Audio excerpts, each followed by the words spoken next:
You're in the Paracast, the gold standard of paranormal radio. And now, here's Gene Steinberg.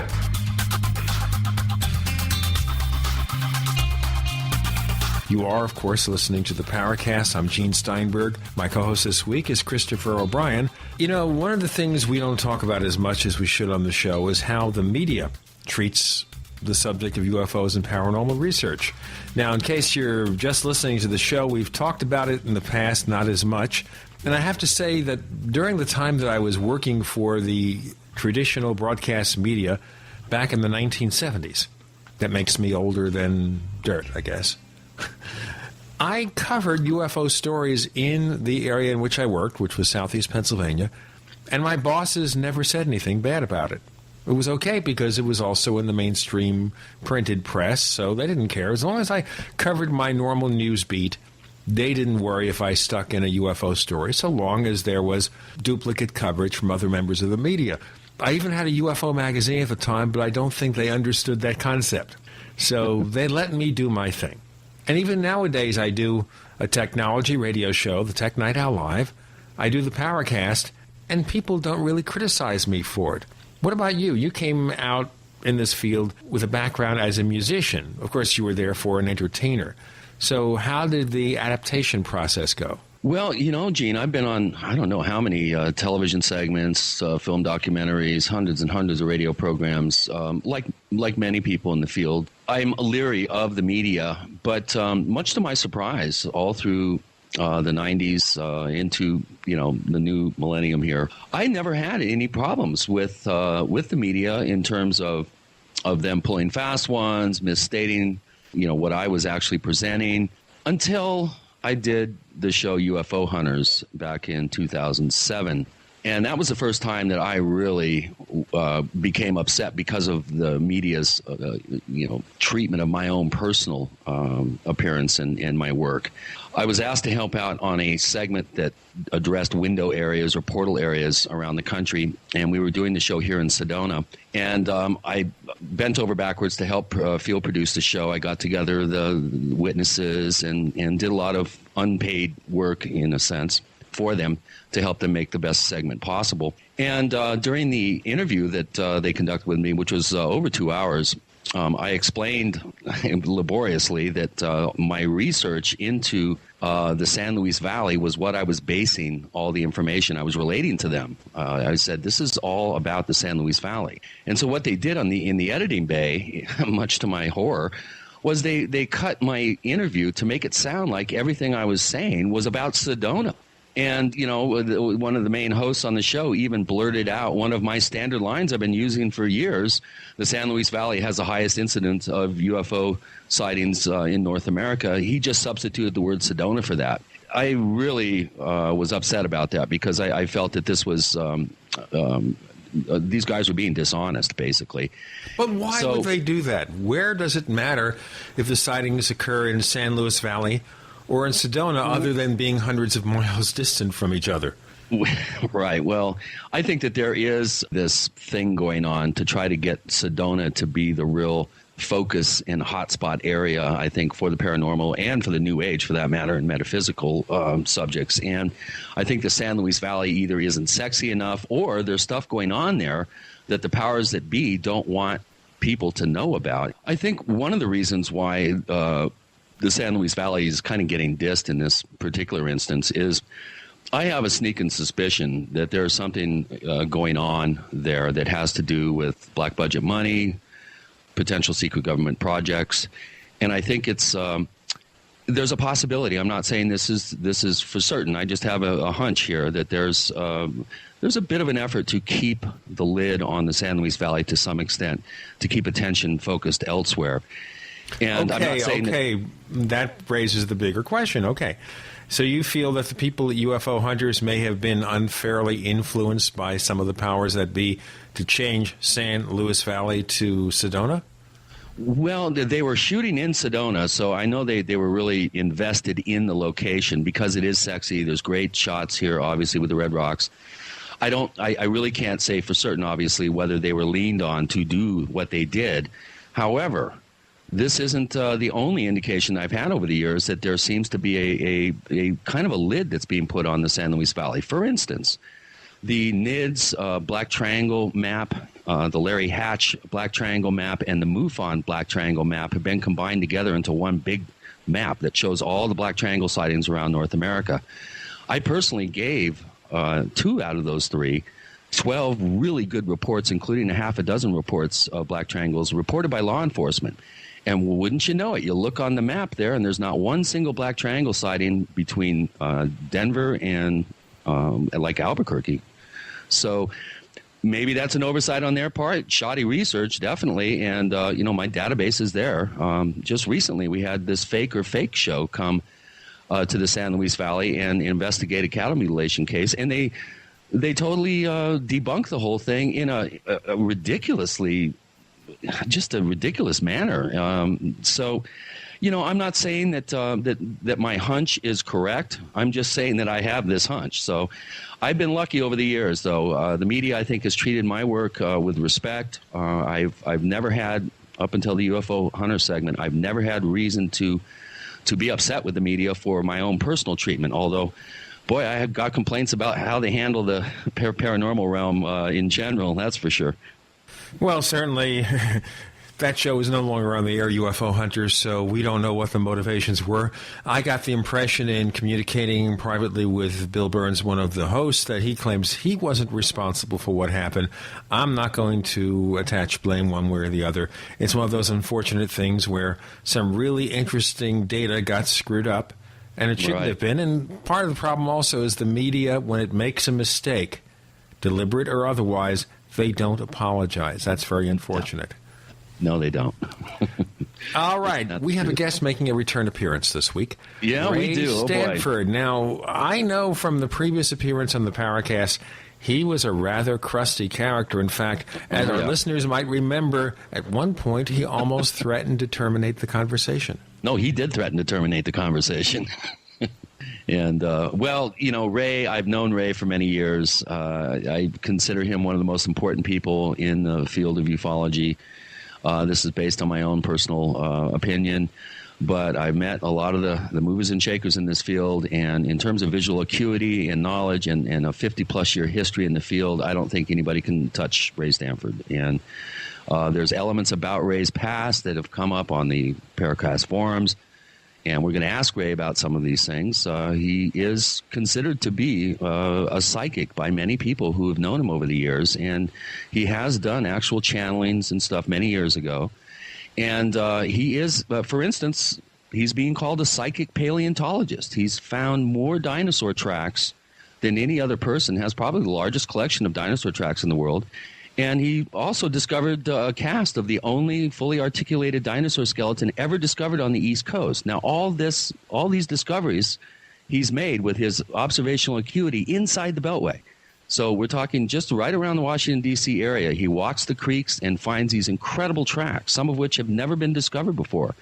So there is something about Ray that is above normal here. And I want to start our show with Ray in addressing this, because a lot of people have misconceptions about the man, and he's they just put his Nodosaur in the Smithsonian Institute as a permanent display. So we're not dealing with a slouch here. He's a big league amateur scientist, and I'm really looking forward to this show. We're going to be talking about the White Sands July 1978 event that he and his team covered, and this is going to be a fascinating show today, Gene. Also, we'll ask him briefly about the Socorro, New Mexico case, kind of a follow-up in light of the recent death of the witness, Lonnie Zamora, and maybe some of the criticisms that have been lodged lately by one particular blogger about the authenticity of the Socorro incident. So, coming up on the Paracast this week, Ray Stanford will return, and we don't know whether or not he's going to hang up on us. We're going to have to see, because we're not going to hold back the questions.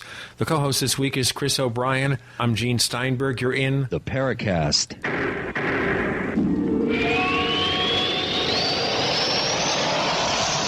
As you know, the Paracast is brought to you by Audible.com, the Internet's leading provider of audiobooks. With more than 75,000 downloadable titles across all types of literature and featuring audio versions of many New York Times bestsellers. For listeners of the Paracast, Audible.com is offering a free audiobook to give you a chance to try out their service. One book to consider, for example, is Above Top Secret, the Worldwide UFO Cover-Up by Timothy Good. Timothy Good, as you know, has been a guest on the Paracast. Yet another book worth considering from Audible.com is Lies and Deception, UFOs and the Secret Agenda, from Timothy Good once again, and also from our old friend Nick Pope. As you know, Nick Pope has also been on the Paracast. This is another book that you're definitely going to want to check out. For this book or another free audiobook of your choice, go to audiblepodcast.com/Paracast. That's audiblepodcast.com/Paracast. Good day. This is Peter Crouchnumble from Midas Resources. Today's August 27th,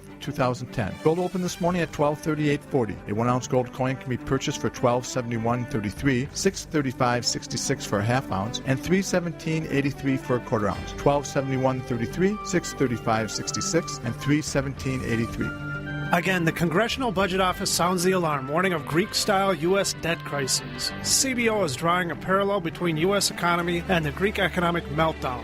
Debt to GDP climbing to unfamiliar territory and deficits rising to unsupportable levels. Hi, Ted Anderson. The Federal Debt and Risk of Financial Crises document the CBO has published is a must-read for every American. Covering the risks of deficit spending, aging population, and rising interest rates spells economic disaster. Call today at 800-686-2237. I'll send it free. Again, call 800-686-2237. Ask for the CBO document. Call 800-686-2237.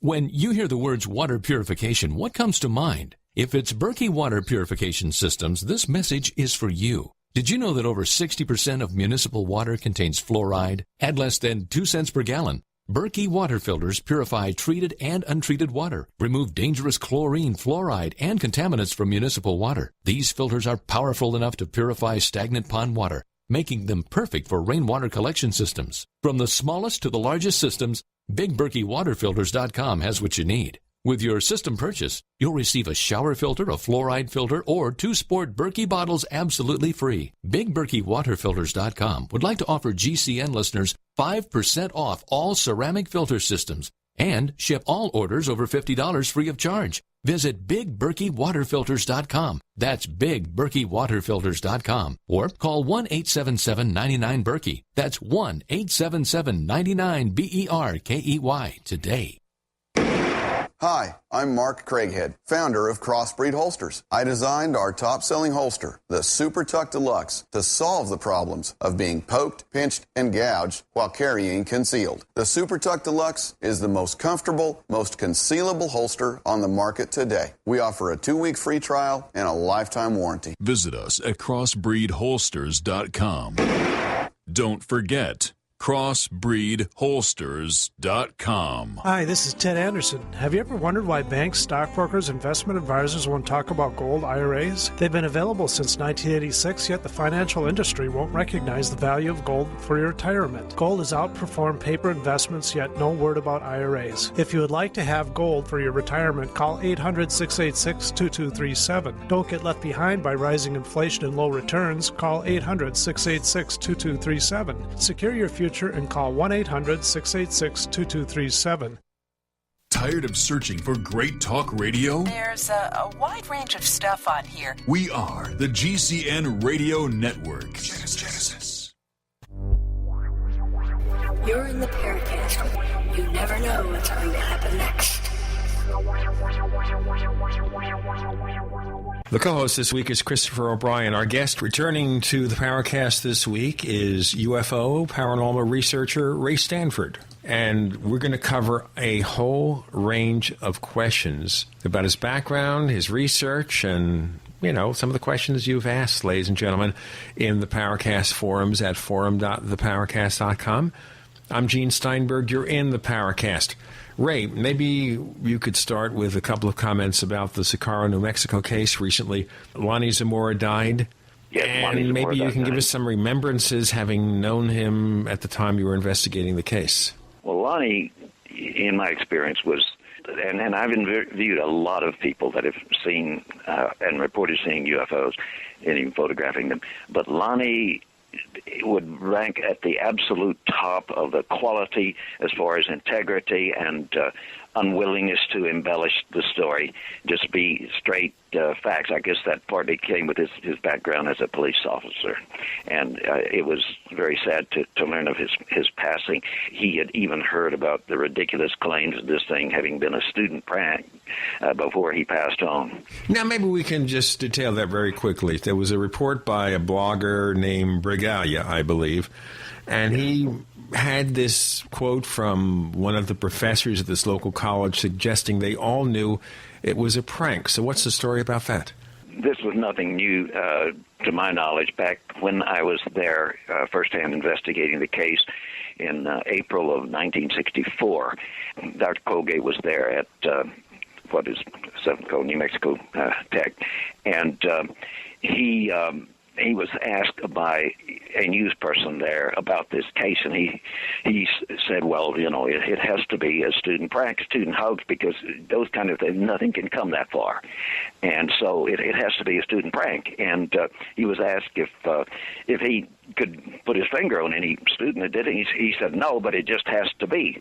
Of course, he was an art skeptic, and that was his kind of logic. And I think that so basically, this is the must be answer. It has to be something normal, therefore it must be a prank. Yes, and I think that he wasn't being completely forthcoming when he put a note in a letter to the late Dr. Linus Pauling saying it was a student prank. It's a shame that when a scientist like Dr. Colgate will step out of the bounds of science and state something that as his personal wish as being fact. Now, this particular person who wrote this article, Anthony Brigalia, is he just a skeptic, yes, or is he looking for a headline or what? Now, I have to mention, we did invite him on the Paracast, and he declined to appear. Yes. Yes, he was invited to bait me on this, and he refused to appear. He knew I had the better side. In the first place, he was saying, oh, these witnesses, it's just going to be a few days. We're going to get some of these people that have been involved in this to come up. Well, of course, they never did, because no one ever did it. I mean, there's no way that what happened on April 24th, 64, in broad daylight in front of this police officer's eyes, including part of it within 50 feet, there's no way that there was a student prank. So even back at that time, even the media man that Dr. Colgate had told this to about it being a student prank, realize that, you know, this was just wishful thinking on Dr. Colgate's part. Yeah, and one thing that I really want to point out here, in case we forget, is when Brigalia came out with his part 2 to his article, I think it was the following day that Lonnie Zamora died. And it's kind of hard not to, you know, go there and draw any sort of conclusions. But Lonnie was a stand-up guy from all of my knowledge about the case, and, of course, talking to Ray about it. And I just hope he just didn't die of a broken heart for having his, his integrity and everything else called into question by this Johnny-come-lately who's basically a pot stirrer. He just likes to get in there and pick a subject and stir the pot up and create controversy. Right. Lonnie was not affected by it. Lonnie had, from the word go, when he had this experience, you know, high school kids and college kids would drive by and say, hey, man, seen any UFOs lately, and this kind of stuff. And Lonnie took it in good spirits. Yes, it made him feel badly, but he really didn't let this kind of thing hurt him. And that's good. One thing here I wanted to just mention here, you mentioned this fellow Anthony Brigalia. Has he done this kind of ambush elsewhere? I haven't followed him, to tell you the truth. When I saw, and not an ambush, I saw him claiming that nitinol was invented because of bendable, turned back to its original shape metal in the alleged crash at Roswell. And frankly, it was in no way, in my opinion, scientific reporting. It was guess after supposition, and it was certainly not good reporting, certainly not good science in tracing the origin of nitinol. So, in my opinion, the things I saw, I just quit listening to him until the Socorro thing came up, because I didn't feel that his investigations were thorough or objective or insightful. Okay, well, since he doesn't want to come here to defend himself, maybe we should just begin to drop the subject. Yeah, and move on. Well, just let him do his thing. He seems like a fairly good researcher, but and he's able to dig around and find things. But I think his conclusions.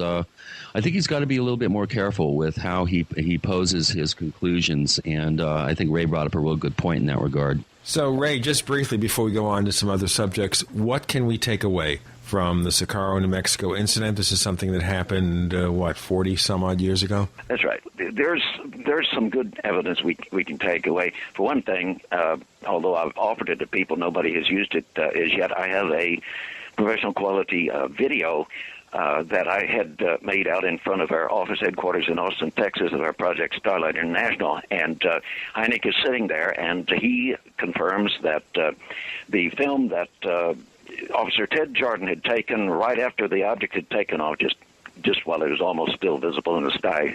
Jordan got there right away because he was a state police officer and was listening on the state police band. And he got pictures and was asked to give them to the Air Force for processing. And he couldn't get them back. And finally, he had Lonnie ask Dr. Hynek when he was in town in August what had happened. And Hynek told him, well, the Air Force wouldn't give them back to him because they were fogged as though by some kind of radiation. And so Zamora relayed this information to me, and I got Hynek down there and put him on camera and asked him point blank, and he confirmed it. He said that is what the Air Force told him was the reason that they didn't give him his film back. That's interesting evidence in itself when you have the guy that was the chief scientific consultant on UFOs with Project Blue Book telling that they didn't tell the public the film was irradiated. They told Zamora through Hynek, and ultimately I learned it. Now, there's other things that we can take from this case. One thing is there is a rock that was 4 or 5 inches below where the main landing exhaust was pointing downward when it landed and took off. That I have and I have nearly 100 pounds of control samples that don't have this, of the same type of volcanic rock. This rock has crystals of quartz in it, but these crystals appear to have turned to glass. They're no longer birefringent as crystals are. I hate to interrupt, Ray, but we're going to have to pick that up in the next section of the Paracast. We do welcome your comments. Post them at forum.theparacast.com, forum.theparacast.com. We have Ray Stanford. Our co-host is Chris O'Brien. I'm Gene Steinberg. You're in the Paracast.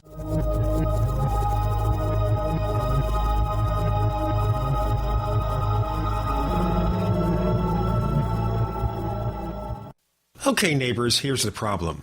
Face-to-face business meetings with clients and colleagues are always going to be important.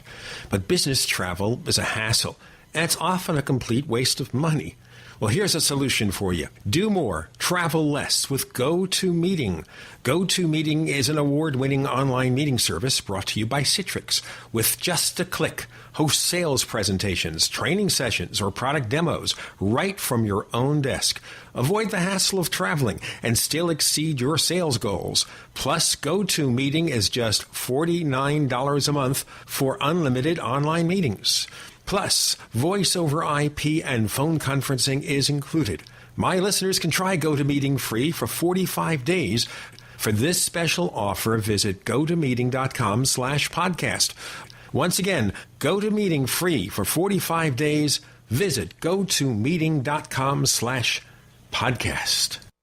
9 years, thousands of clients worldwide, amazing results. And here's more proof of the effectiveness of how Heart and Body Extract supports good circulation and healthy arterial flow. My name is Crystal. I'm a 45-year-old and live in Houston, Texas. I was diagnosed with having mitral valve prolapse 10 years ago. My cardiologist said surgery and drugs was the only thing he could offer me. What did Crystal do? I ordered Heart and Body Extract in August 2006. When I first took my first 15 drops, I embraced the formula and could even feel the goodness of the formula starting to work. Clean, clear arteries are happy arteries after using Heart and Body Extract. Learn more at hbextract.com or call 866-295-5305. That's hbextract.com or call 866-295-5305. HB Extract comes with a 100% ironclad money-back guarantee. Details at hbextract.com or call 866-295-5305 for Heart and Body Extract. Remain in your houses. The President of the United States has declared martial law under Executive Order 11,004.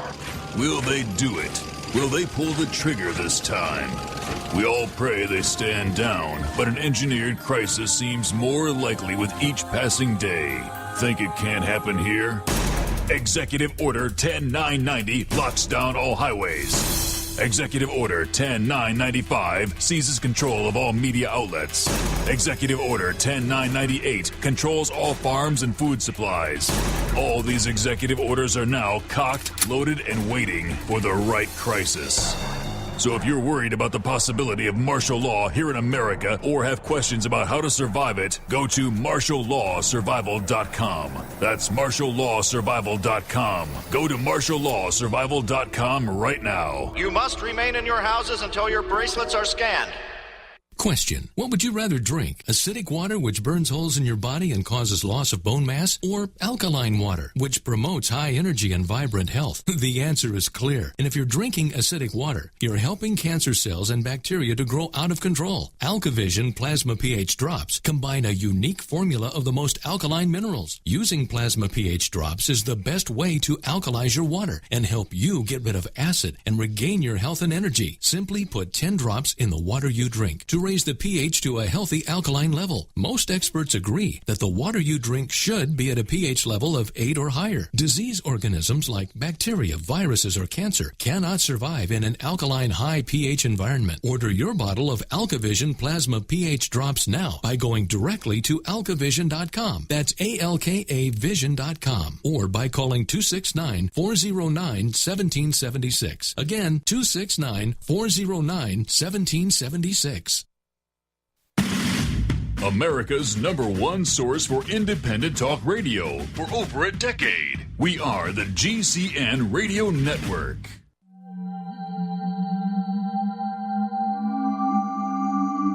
You've entered another dimension. You've entered the Paracast.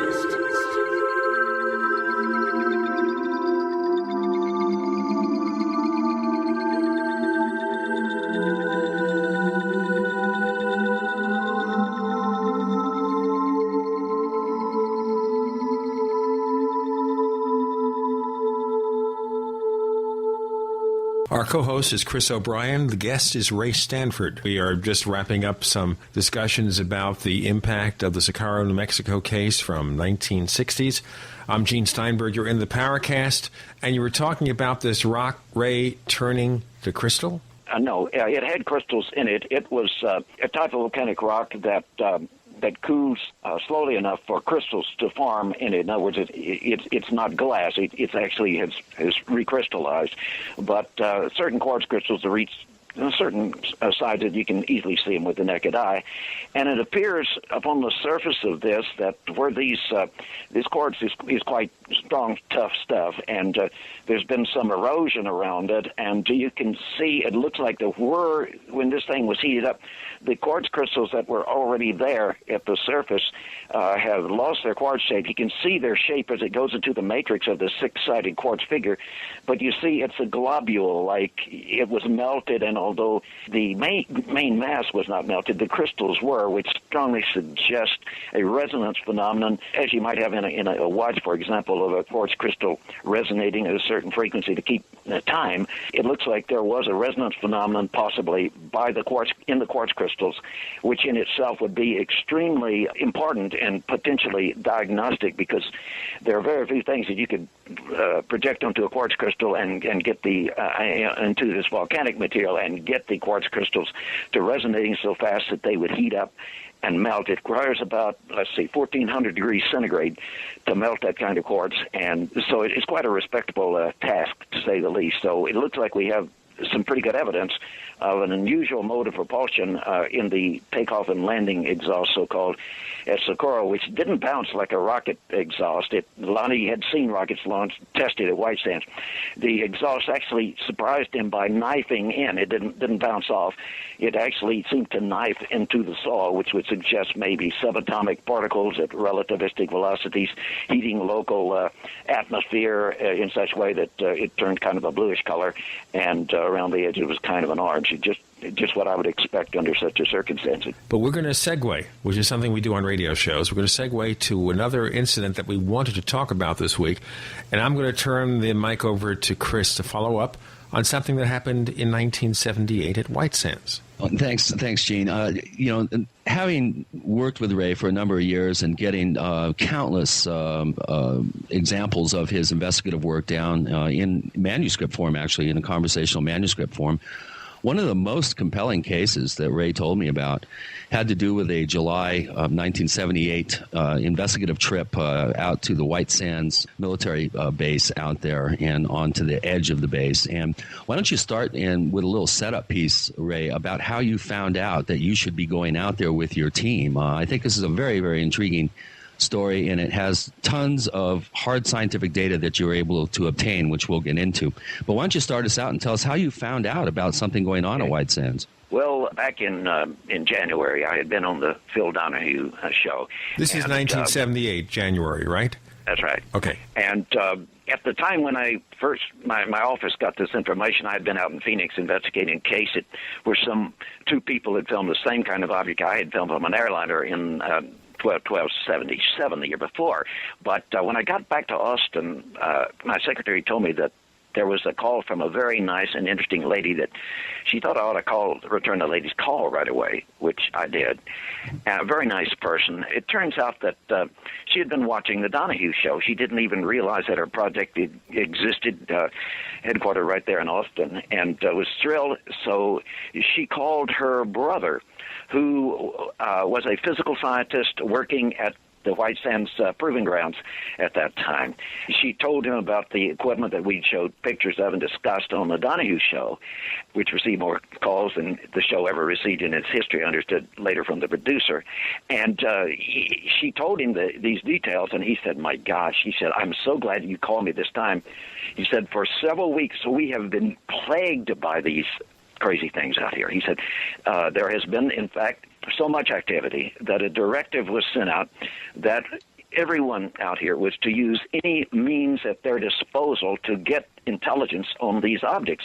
And he said, I would bet if you would tell those guys to sneak around here, they obviously can't get in the facility, but if they'll sneak around the edge, they've got to see these things because we are seeing them so regularly and constantly in the last few weeks. Well, we wouldn't pass up an opportunity like that.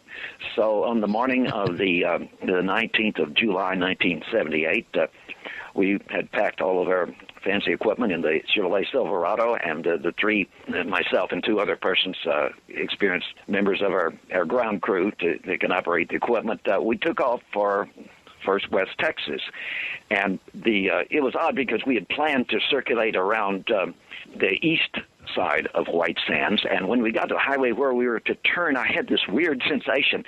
Maybe this is where my grandmother inherited psychic ability comes in. I had a feeling if we took that route, we wouldn't see a thing. But I had a feeling to go on and take the highway across through Roswell, not because of Roswell, but because it was the highway I thought we were to take, and we did. And when we got through Plains, Texas, just west of Plains, Texas, in broad daylight, all of a sudden, we saw two UFOs maneuvering in this beautiful blue desert sky, and we stopped, and now we were so excited, I forgot to put out the gravimeter sensor, but I put out the magnetometer sensor properly deployed, and got the Super 8 millimeter movie camera with 10-power telephoto lens out, and filmed these things. They were wonderful. These objects would go along side by side, and we had the impression they were a pretty good angular size. Each object, I would say that it covered about nearly the full angular width of the full moon, which would be about a half degree. And they would be moving along side by side at high speed, and we felt they were somewhere at least between 60 and 90,000 feet, maybe higher. And then one would instantly be going the other way. Now, it's interesting that when I examined the movie film afterward, you see both objects. They look quite normal until the moment the one reverses. The moment before it reverses around that one, you see like a donut of brilliant reds with streaks going out from it in all directions.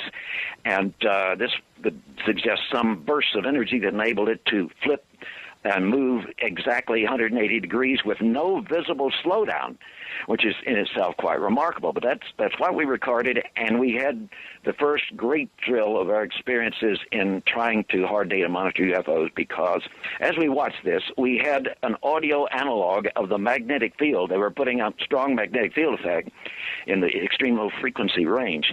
And whenever visually one of these objects would reverse direction, let me give you with my voice as close as I can duplicate it, an audio frequency analog. Here we go. There is nothing wrong with your television set. We're controlling. Ray, that sounded like a wounded cat. That's right. Well, it probably was a cosmic cat. And, Ray, let me just jump in here real quick. You mentioned that you filmed this event. Now, have these films ever been shown publicly? I know you have. You're sitting on a treasure trove of films. Right. Have you ever had these? Have you ever had these broadcast anywhere? Have they ever been published? Oh no. These have not been broadcast. Okay, we're going to talk about this whole subject. I don't want to interrupt and digress too far, but later on we'll talk about your films. But continue. And I'll tell you, before we do continue, we're about to take a break, and I don't want to have a cliffhanger. People criticize us when we have to do a break, which is mandated by a time clock, and then we have to break a conversation. So I'm going to let Ray answer that question on the other side. We have to tell everybody that if you want to learn more of the things that we do, go to theparacast.com with a THE, theparacast.com, where you learn the upcoming show schedules. And also you can download, close to 250 episodes of the Paracast free of charge. That means you don't pay a dime to get those episodes, and a lot of other shows, they charge you premium fees for things like that. We give it away. Are we stupid or not? Don't answer that question. Chris O'Brien joins us as co-host. Our guest is Ray Stanford. I'm Gene Steinberg. You're in the Paracast.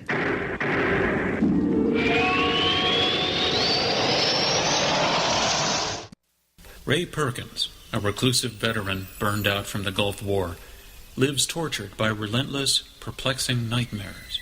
Nightmares of a horrific battle in deep space and of a mysterious woman suffering in agony for her devastated world.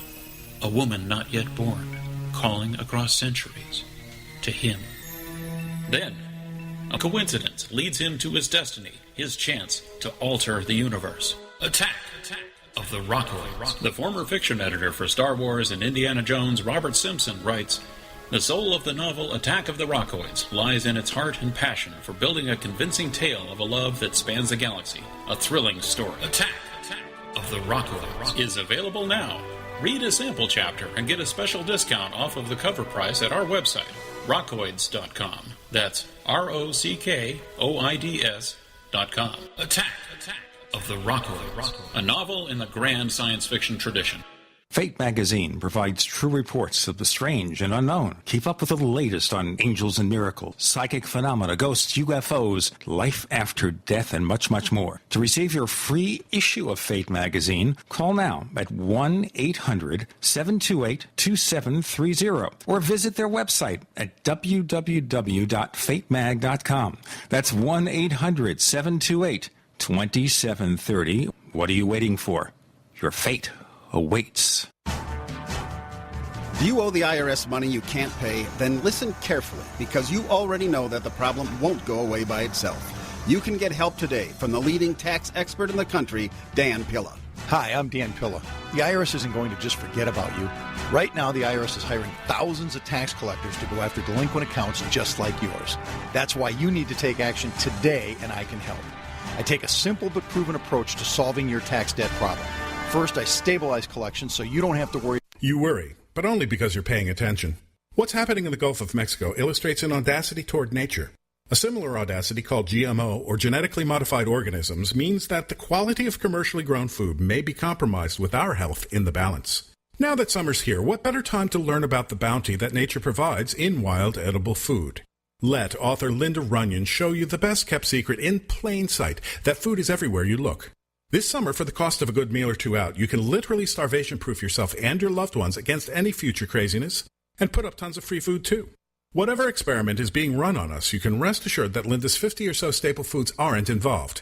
Our foods are their enemy. So go to ofthefield.com or call toll-free 1-888-51-EAT-FREE and take that first step.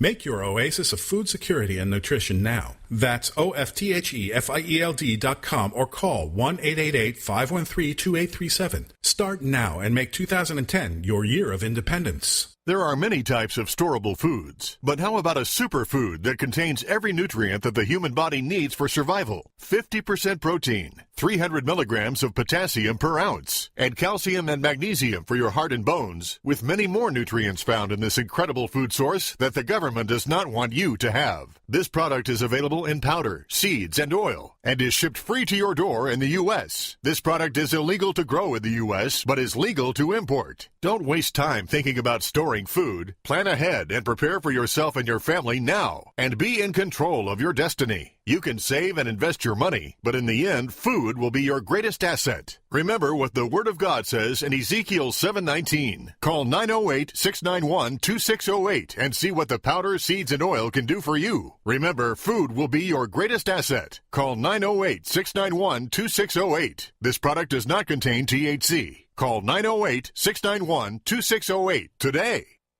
Tired of searching for great talk radio? And I think it really does make a difference. We are the GCN Radio Network. Genesis. Hi, this is Don Ecker, and you are tuned into the Paracast. Let me tell you what, you're going to hear stuff here that you probably won't hear anywhere else. Hear that, George Snorri? Ray Stanford joining us this week on the Paracast. We were about to talk further about this 1978 UFO encounter that he witnessed. The co-host is Chris O'Brien. I'm Gene Steinberger in the Paracast. So Chris put a question on the table, then I broke it for a few moments. Could you answer, Ray? I'm not sure that Chris said he wanted to postpone the discussion of yeah, let's cover that later. Let's let Ray go on to the actual. Let me tell you a few more very important details of this case. We, as we normally did on our field operations, we were recording a time signal from the Bureau of Standards at Fort Collins, Colorado. It's called WWVB. It's a binary time format. And we're recording this on the tape in a different range in which we're recording the magnetic field effects of the UFOs and GFX if we'd had that particular part operating that afternoon, which we forgot because it was so exciting. But we didn't forget the next later that night when something happened. But what is interesting is that when you look at the analog graph of the radio signal from Fort Collins Bureau of Standards broadcast, which is below our horizon there in West Texas, and it depends upon the reflection of the ionosphere, which acts kind of like a metal sheet and reflects the signal from the Bureau of Standards down toward us. But when you look at the signal of the UFO magnetic field in the extreme low frequency range, whenever that reversal of direction occurs, you see, and the field magnitude just pulses up tremendously high, you see a directly proportional drop in the reception from WWVB, which indicates that they were disturbing the ionosphere with this strong magnetic field, which tends to be borne out also by the fact that they were at high altitude, as I said earlier, and therefore we have a substantiation there of an hypothesis that suggests that UFOs are using magnetohydrodynamic propulsion, that they are electrifying the atmosphere around them and moving it for propulsion with a magnetic field. And when they have to alter that and put on some extra force to reverse direction and it pulses up, it jars the ionosphere. We lose virtually all or almost all of our signal from the Bureau of Standards only in that period. And as soon as the UFO field returns to normal, the reception from Fort Collins returns to normal. And you have this information in a graph form that was recorded at the time at the location. In other words. Yes, in fact, I sent you a slide that included two samples of it. Okay, great. So we're going to put that up on the Paracast just to give people a point of reference on that. Continue. this was, of course, a most thrilling thing. We have not only the recordings going on inside the machine, the magnetometer, gravimeter, WWVB signal. Externally, we had an ambient sounds recorder that records every click of the camera, everything that we say, and this kind of thing. And it's really exciting when you listen to it after when we got back to Austin. You hear when we, for the first time in the history of our entire project, when we hear these strong magnetic pulses from the UFO, and suddenly it reverses direction, one of the two, and you hear this, and it did this numbers of times.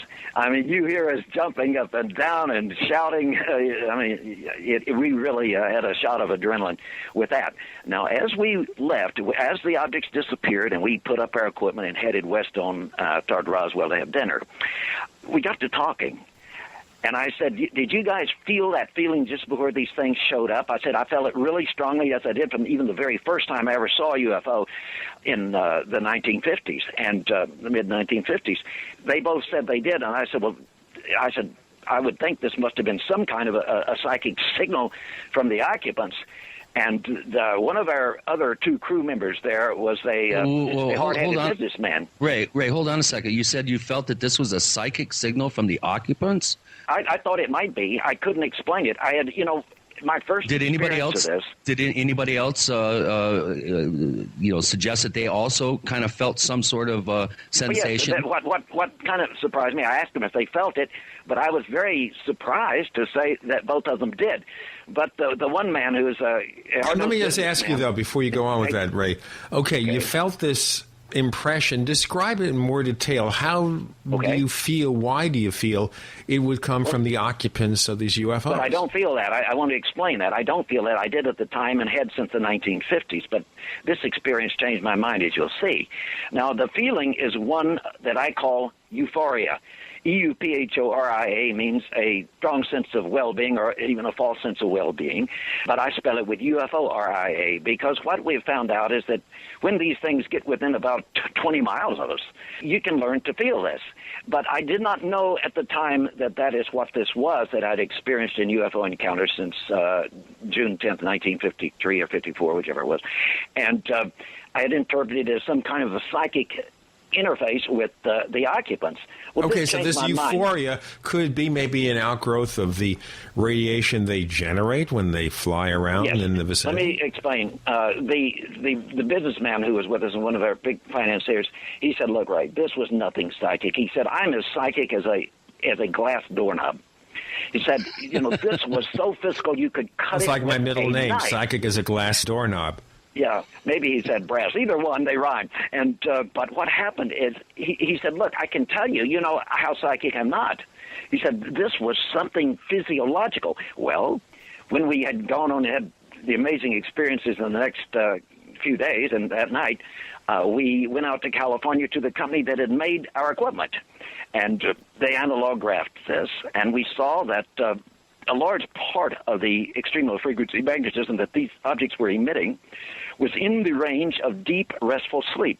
Well, I did some research in depth upon studies not at all related to UFOs in laboratories studying the reaction of the human nervous system and brain, which is nervous system, of course, to extreme low frequency magnetism.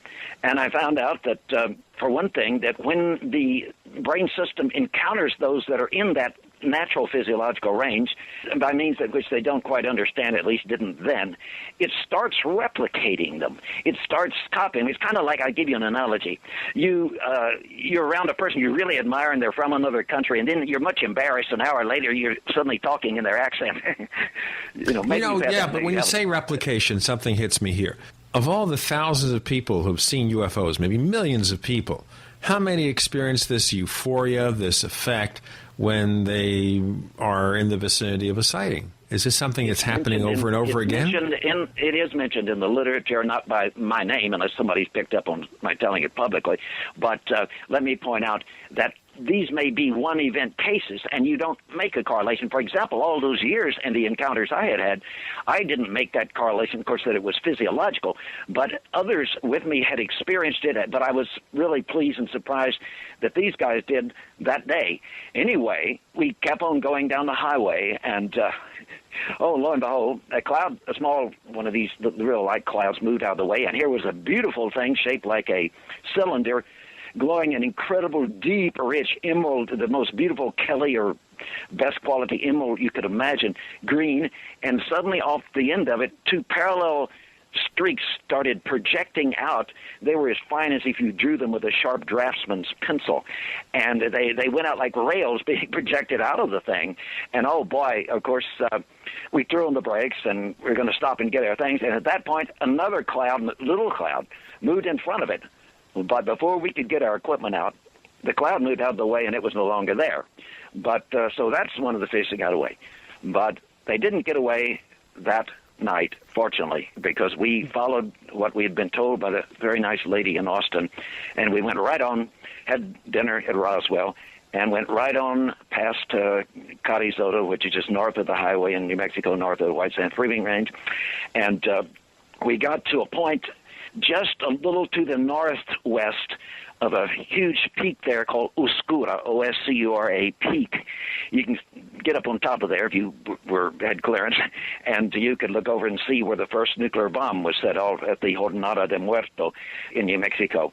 Well, anyway, we were driving along there, and I'm driving at that time, and I'm as tired as I can be because we'd spent most of the night before packing up. And so we're just really dragged out at that point. All of a sudden, I felt the euphoria so strong, which is a sense of extreme well-being, that, I mean, I had not ever experienced it that strong, perhaps. And I said to the other two, I said, my gosh, do you guys feel that? And one of the two people was my wife, and she said, I really, this is incredible. She said, it's so strong. And the other fellow, the businessman, said, yes.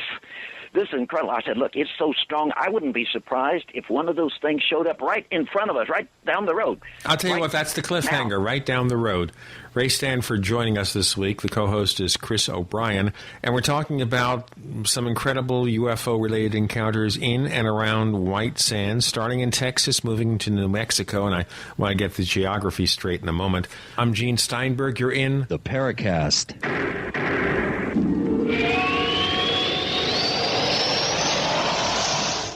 Hi, this is Ted Anderson. If you own an Apple iPhone and love to listen to your favorite programs on GCN, I've got good news for you. I'm proud to announce that GCN has a brand new iPhone app available for our dedicated listeners at GCNlive.com. Listen to your favorite hard-hitting GCN programs live or on demand right on your iPhone. And the best part? The GCN iPhone app can be yours absolutely free. Download the iPhone app today by clicking on the banner at GCNlive.com. Again, that's GCNlive.com. We the people grow cotton, weave fabric, engrave ink, embed strips and fibers to protect from counterfeit, then carting to a private bank, having it led back at interest, forcing taxes to service debt. This capitalism, or was Jefferson correct when stating a central bank issuing the public currency is a greater menace to the liberties of the people than a standing army? Ted Anderson, I'm placing a free silver dollar in a book that explains our monetary system. Call for your copy, 800-686-2237. It's time to understand the system. Call 800-686-2237. That's 800-686-2237.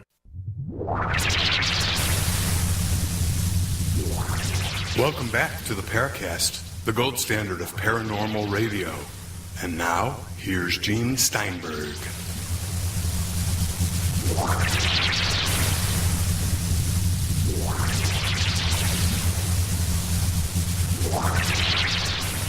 Ray Stanford joins us this week on the Paracast. We're talking about very fascinating UFO encounters in and around White Sands. The co-host is Chris O'Brien. I'm Gene Steinberg. You're in the Paracast. A question of geography before we go into this later case. When you first saw the thing in Texas, how far was that from White Sands? That was, I don't know the mileage, but Plains, Texas is right out in the middle of the highway that runs on the north. Well, there's a highway that runs on the north side of White Sands, and if you go east on it from White Sands, go through Roswell, it goes right on into West Texas, and it's about I'm from South Texas. Texas is a big place, but it's right in the middle of that part of Texas that sticks out there and comes to a point out into. So you were like 400 miles away at that point, then. I don't know. I don't think it was. I don't really know, to tell you the truth. I don't think it was quite 400 miles. It might have been, though, because it took us. It was dark when we got into Roswell and got dinner, and it was at 11:35 when we just broke off, and we were having this feeling very strongly. Let's return to what we were talking about before the break. Now, your wife felt the same kind of euphoria that you felt, right? Yes, as did the other person. Right. Okay. Go on, please, with a description of what happened next. What happened is, and I exclaimed, I said, it's so strong, I wouldn't be surprised if one of these things appeared right down the road right now. At that instant, it appeared. Now, the thing was shaped like the Socorro object, a very elongated ellipsoid or egg shape. You stretched out an egg.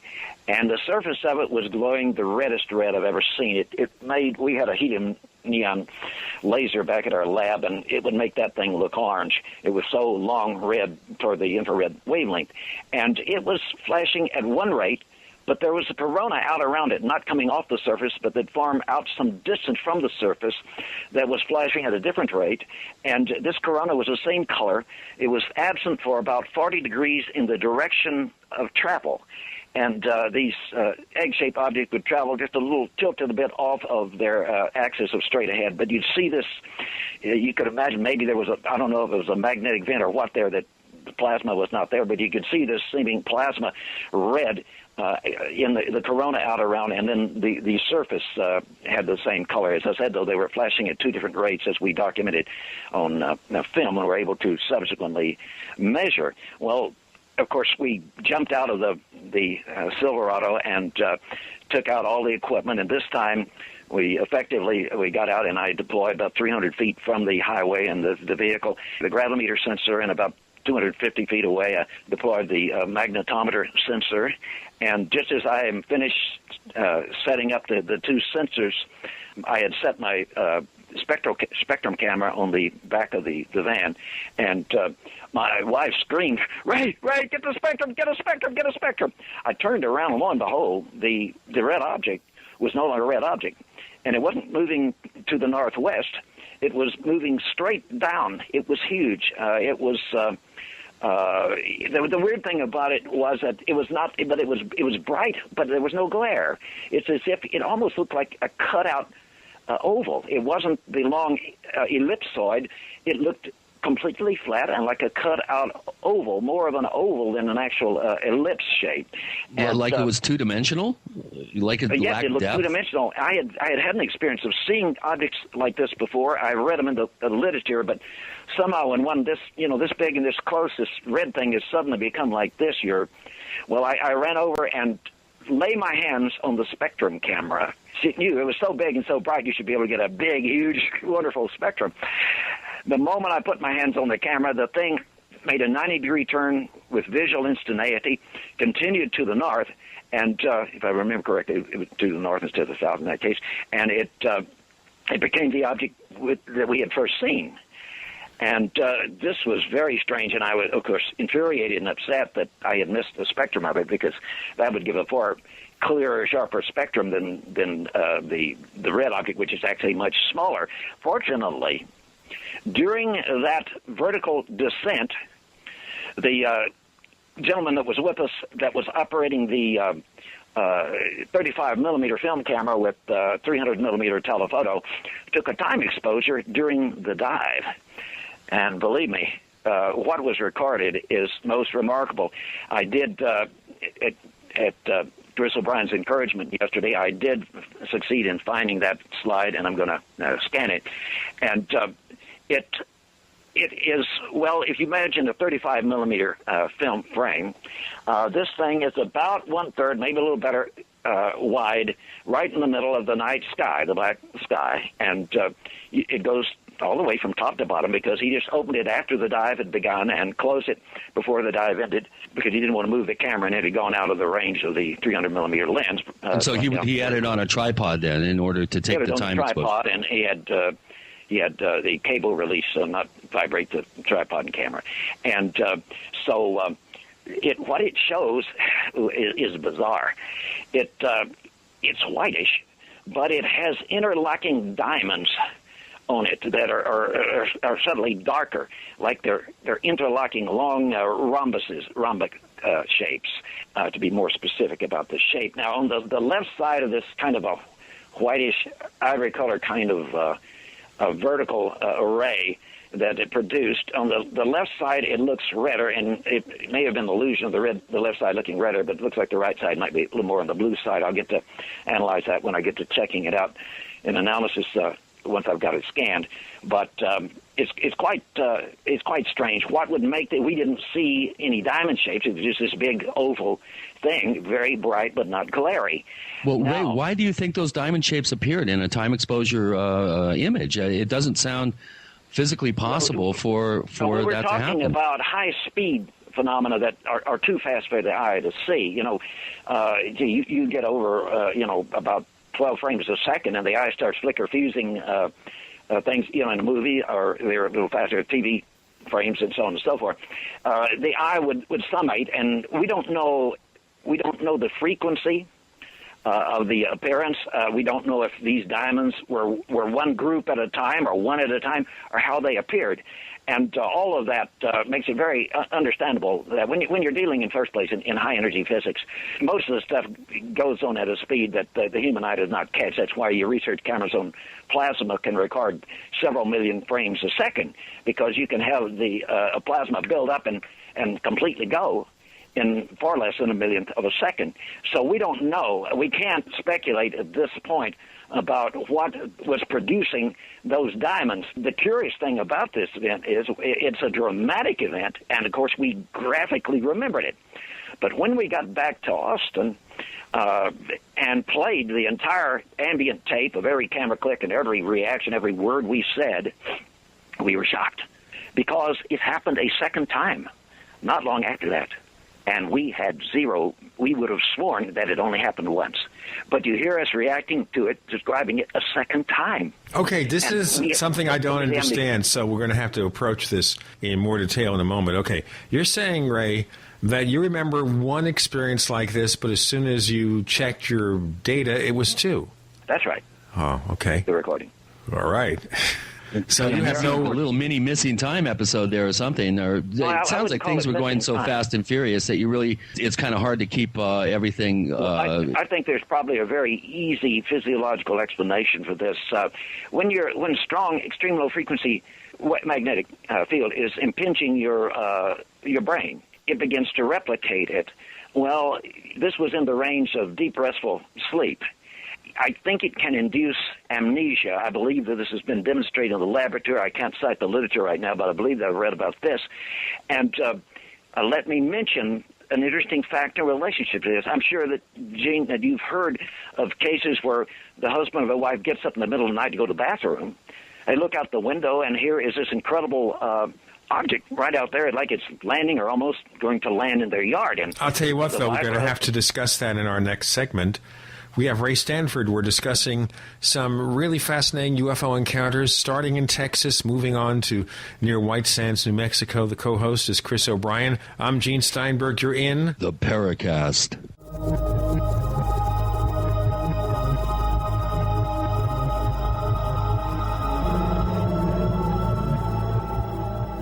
You are about to enter another dimension.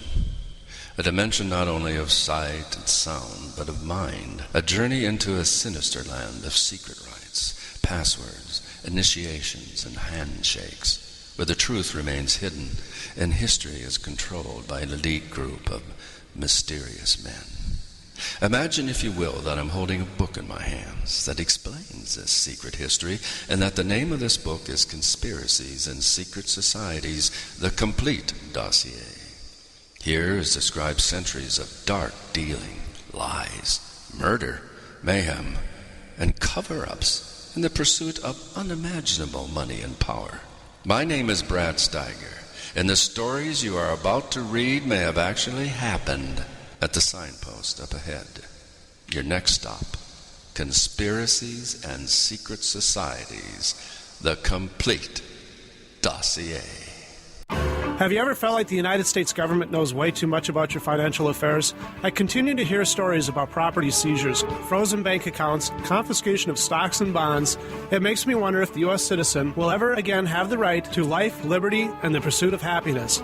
Unfortunately, with the Drug and Money Laundering Act, the IRS Revenue Ruling 6045 of 1984, and the Trading with the Enemy Act and Franklin D. Roosevelt's Executive Order of 1933, some precious metal holdings are subject to government intervention. For this reason, Midas Resources has prepared a report explaining the boundaries of trading precious metals privately. Whether if you have any intention of trading with Midas Resources or not, I have instructed my representatives to give this report out free. Call for your free copy at 1-800-686-2237. When investing, always proceed with caution. Again, call 1-800-686-2237. Exercise your legal right to trade metals privately. 1-800-686-2237. Where have all the military surplus stores gone? Don't worry, you don't need one, because everything you need at Military Surplus is at MaineMilitary.com. That's M-A-I-N-E Military.com, one of the last surviving true military surplus stores in the country. Go online now to MaineMilitary.com and discover a source for hard-to-find surplus items at true surplus prices. Surplus gun cleaning kits as low as $2.99. Complete chemical suits as low as $11.99. See our huge selection of gas masks, filters, and accessories. Finish at M10 gas masks are 3 for $30, and Swiss filters are 3 for $12. Searching for Strike Anywhere matches? MaineMilitary.com has them, plus a whole new product line of survival and first aid kits and lots more. Get free shipping on orders over $50 only at MaineMilitary.com. That's M-A-I-N-E Military.com, or call 877-608-0179, 877-608-0179. MaineMilitary.com, the main name in military supply. When you hear the words water purification, what comes to mind? If it's Berkey Water Purification Systems, this message is for you. Did you know that over 60% of municipal water contains fluoride at less than 2 cents per gallon? Berkey water filters purify treated and untreated water, remove dangerous chlorine, fluoride, and contaminants from municipal water. These filters are powerful enough to purify stagnant pond water, making them perfect for rainwater collection systems. From the smallest to the largest systems, BigBerkeyWaterFilters.com has what you need. With your system purchase, you'll receive a shower filter, a fluoride filter, or 2 sport Berkey bottles absolutely free. BigBerkeyWaterFilters.com would like to offer GCN listeners 5% off all ceramic filter systems and ship all orders over $50 free of charge. Visit BigBerkeyWaterFilters.com. That's BigBerkeyWaterFilters.com. Or call 1-877-99-BERKEY. That's 1-877-99-BERKEY today. Bringing you the best in alternative talk radio for over 10 years. GCN. Great talk radio starts here. We want to hear from you. If you have a comment or question about the Paracast, send it to news@theparacast.com. That's news@theparacast.com.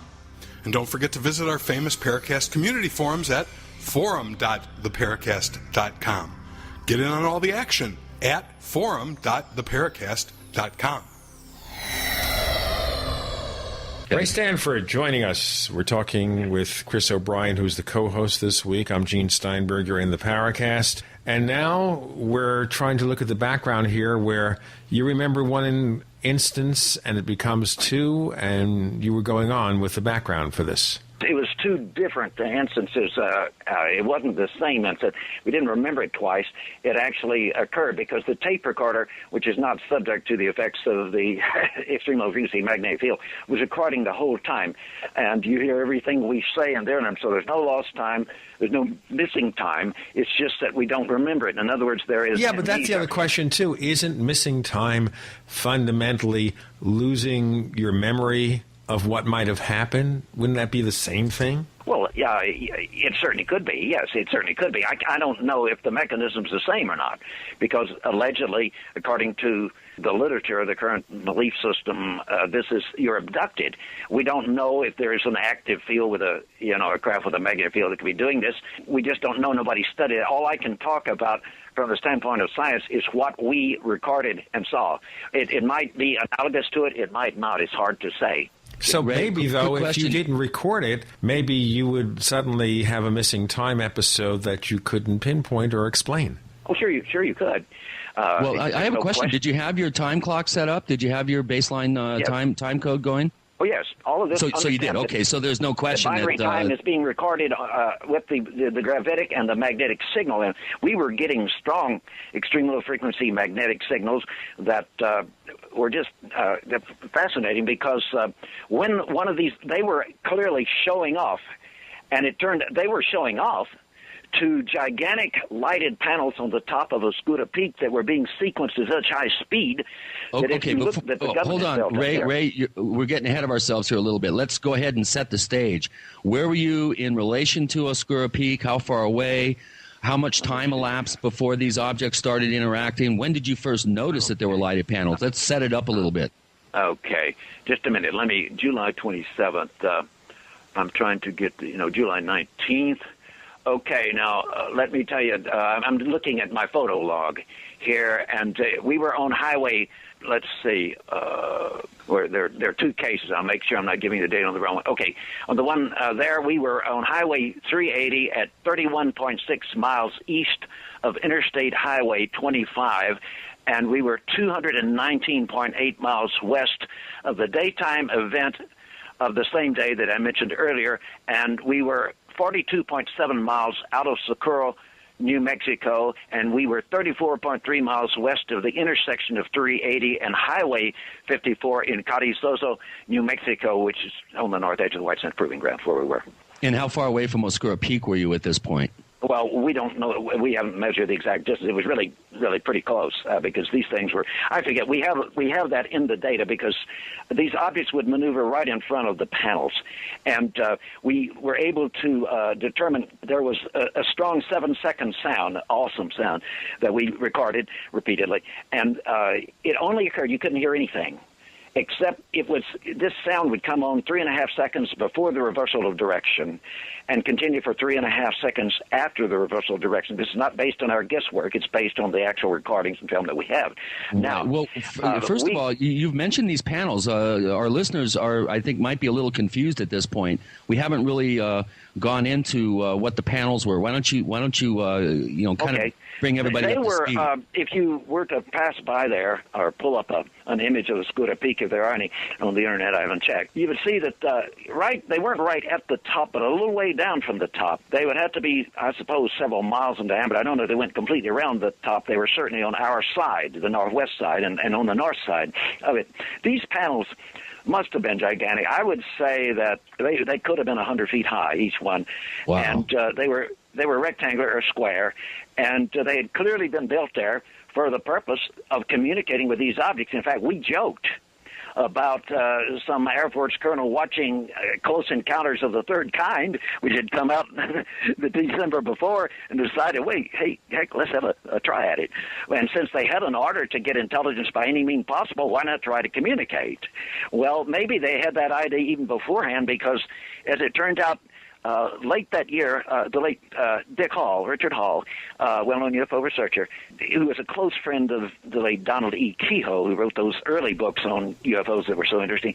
Don Kehoe had told him, he said, that in the summer of 1978, the U.S. government planned to attempt to communicate with aliens operating UFOs. Now, Richard, let me ask you a fast question here, Ray. Ray, please. Let me ask you a fast question about Donald Kehoe. Sure. Did Major Kehoe mention this in any of his books? Oh, no, he didn't have any books at this time, because this is 1970. He had quit writing books by this time. Okay. He told Richard, he said that a high-up source in the government, Kehoe was famous for this, having a lot of high-up contacts, and he had been a major in the Marine Corps before he retired, but that was years before.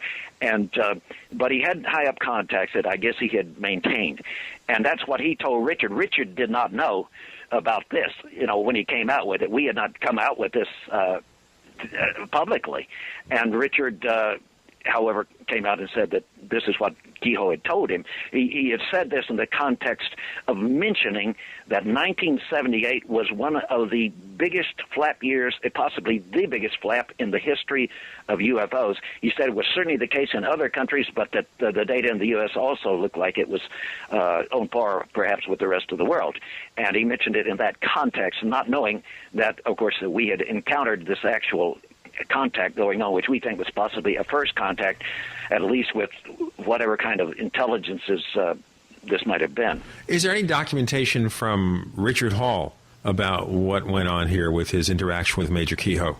You'd have to ask whoever has his correspondence and his close personal friends. I don't know how you would find out about this. It was in one of the UFO publications, too. One of the I hope to come across it again. I'm pretty sure that although I think I saw this somewhere on the internet, I'm pretty sure I saw it in physical print in some UFO publication.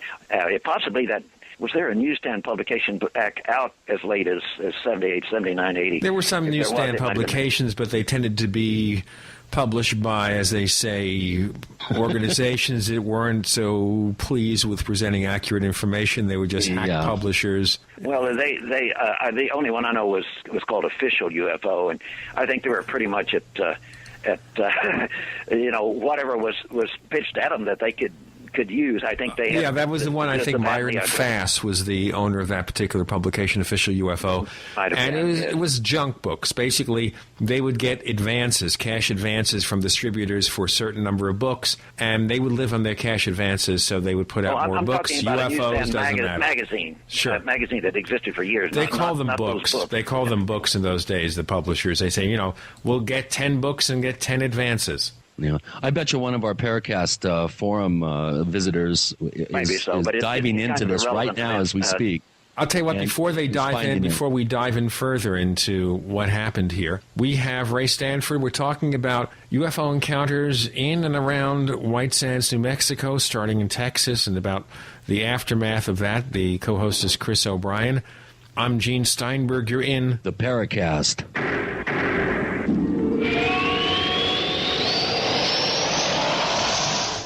As you know, the Paracast is brought to you by Audible.com, the Internet's leading provider of audiobooks. With more than 75,000 downloadable titles across all types of literature and featuring audio versions of many New York Times bestsellers. For listeners of the Paracast, Audible.com is offering a free audiobook to give you a chance to try out their service. One book to consider, for example, is Above Top Secret, The Worldwide UFO Cover-Up by Timothy Good. Timothy Good, as you know, has been a guest on the Paracast. Yet another book worth considering from Audible.com is Lies and Deception, UFOs and the Secret Agenda, from Timothy Good once again, and also from our old friend Nick Pope. As you know, Nick Pope has also been on the Paracast. This is another book that you're definitely going to want to check out. For this book or another free audiobook of your choice, go to audiblepodcast.com/Paracast. That's audiblepodcast.com/Paracast.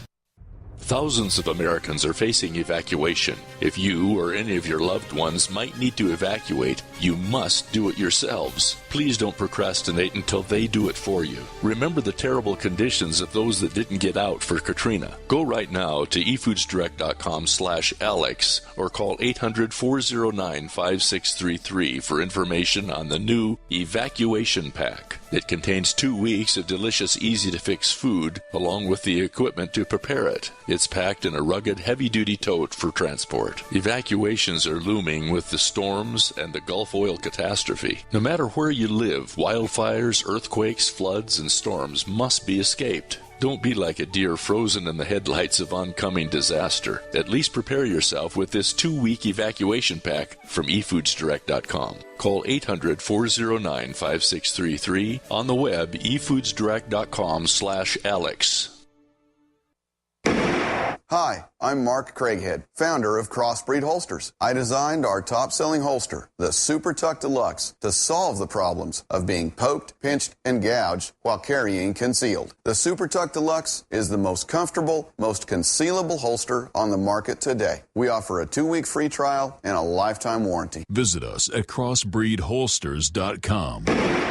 don't forget, crossbreedholsters.com. Hi, this is Ted Anderson. Have you ever wondered why banks, stockbrokers, investment advisors won't talk about gold IRAs? They've been available since 1986, yet the financial industry won't recognize the value of gold for your retirement. Gold has outperformed paper investments, yet no word about IRAs. If you would like to have gold for your retirement, call 800-686-2237. Don't get left behind by rising inflation and low returns. Call 800-686-2237. Secure your future and call 1-800-686-2237. If you owe money to the IRS, you can't make the problem go away by yourself. But with the help of Dan Pilla, you can get your problem solved once and for all. Hi, I'm Dan Pilla. For 30 years, I've helped thousands of people solve their tax debt problem, and I can help you solve yours too. We take a very simple but proven 3-step approach to solving your problem. First, we stabilize IRS collection actions so you don't have to worry about the IRS seizing your bank account or paycheck.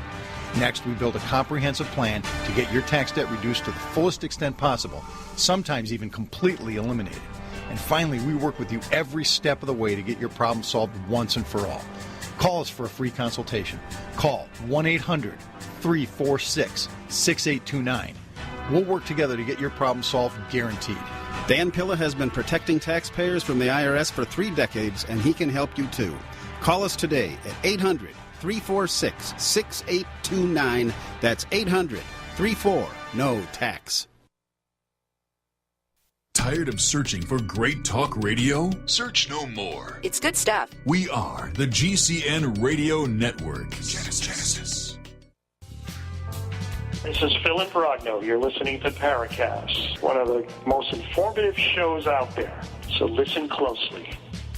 We have another session with Ray Stanford. We're talking about some incredible UFO encounters in which he participated, in which he got some interesting sorts of evidence. Chris O'Brien's the co-host. I'm Gene Steinberg. You're in the Paracast.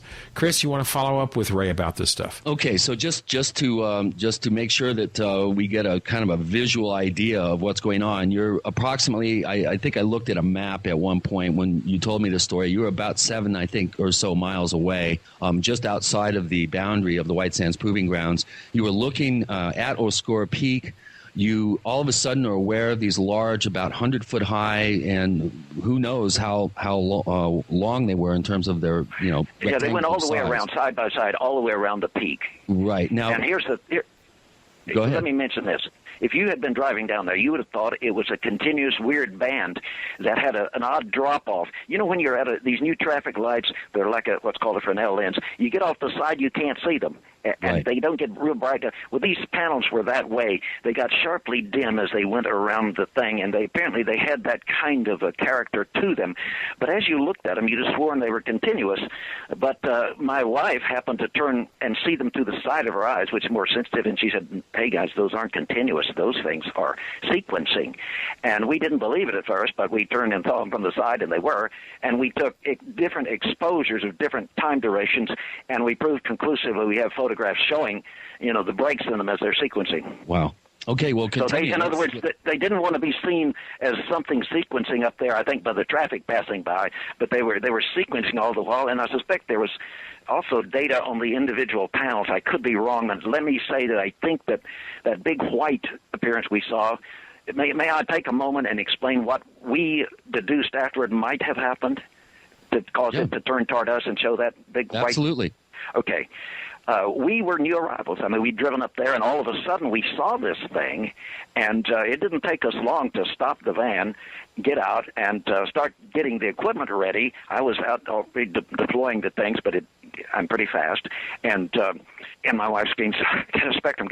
Well, it had made this turn and showed this incredible, mysterious, sharp-edged, huge white shape and oval. And we think there's a serious possibility this normally was programmed to be turned toward the source interested in them on the peaks, but that somehow that this is possibly psi-responsive, thought-responsive technology, as a lot of the reports would almost convince us it is, and that it locked onto us as the newcomers, and it took them a while to realize, and a second time it flipped back on us that we didn't remember, but then they stopped. It never happened again because I think they realized they were picking up on these jerks on the highway instead of the government people on the peak.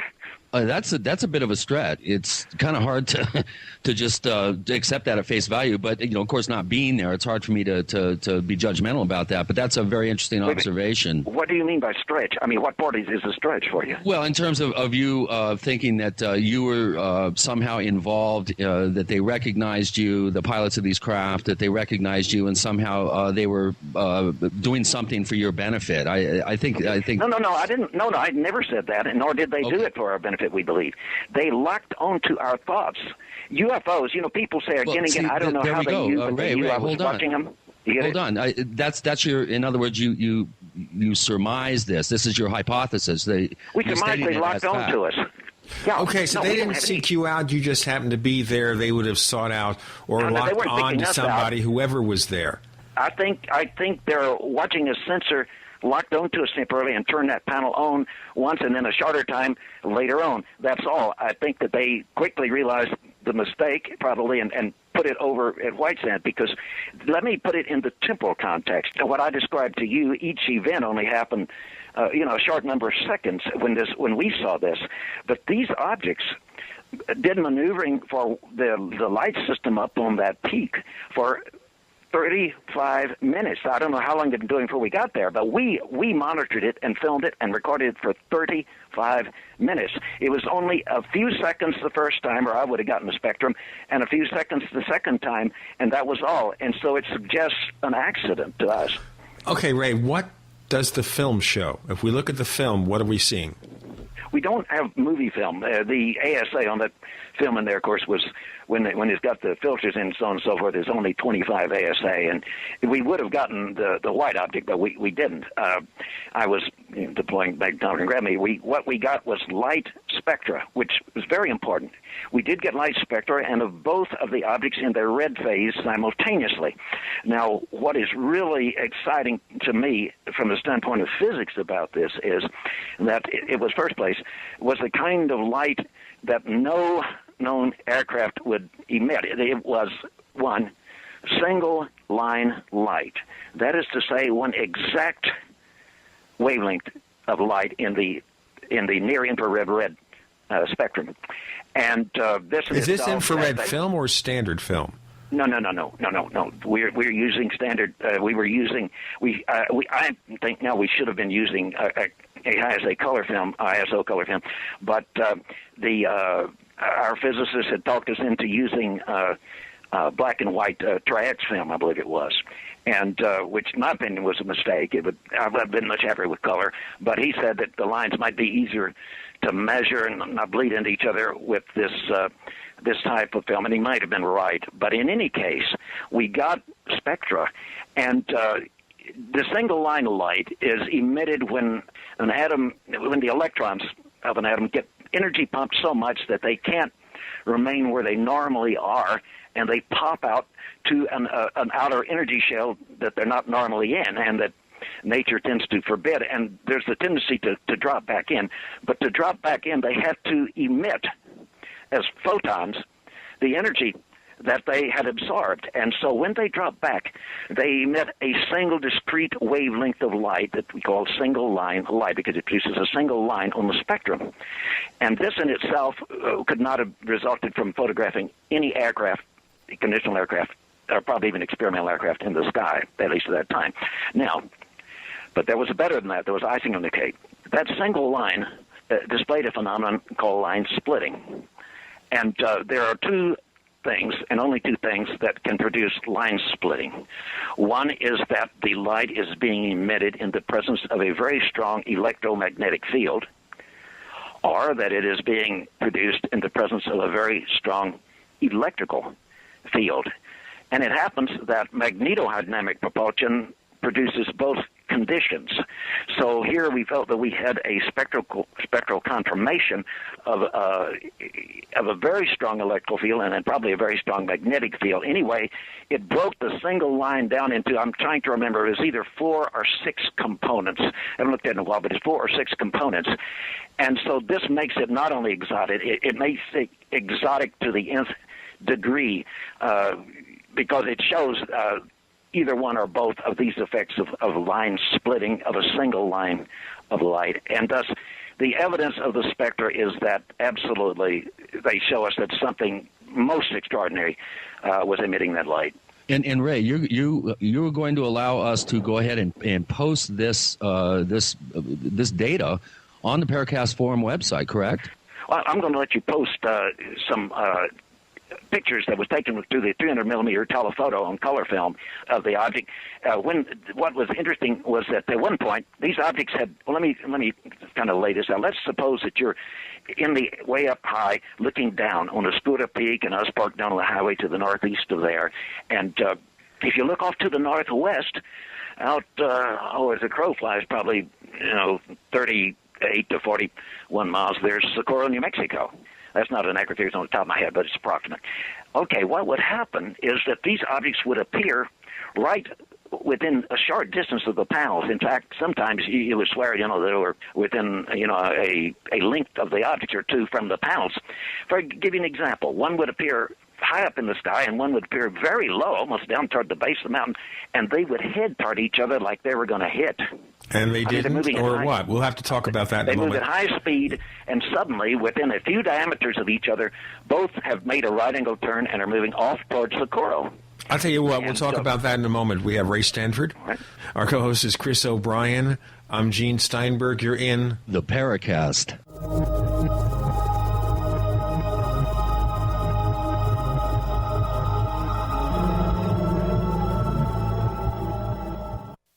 Ray Perkins, a reclusive veteran burned out from the Gulf War, lives tortured by relentless, perplexing nightmares.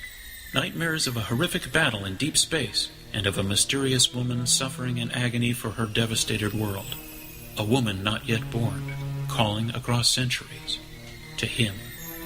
Then, a coincidence leads him to his destiny, his chance to alter the universe. Attack of the Rockoids. The former fiction editor for Star Wars and Indiana Jones, Robert Simpson, writes, "The soul of the novel Attack of the Rockoids lies in its heart and passion for building a convincing tale of a love that spans the galaxy. A thrilling story. Attack of the Rockoids is available now. Read a sample chapter and get a special discount off of the cover price at our website, rockoids.com. That's ROCKOIDS.com. Attack of the Rockoids, a novel in the grand science fiction tradition.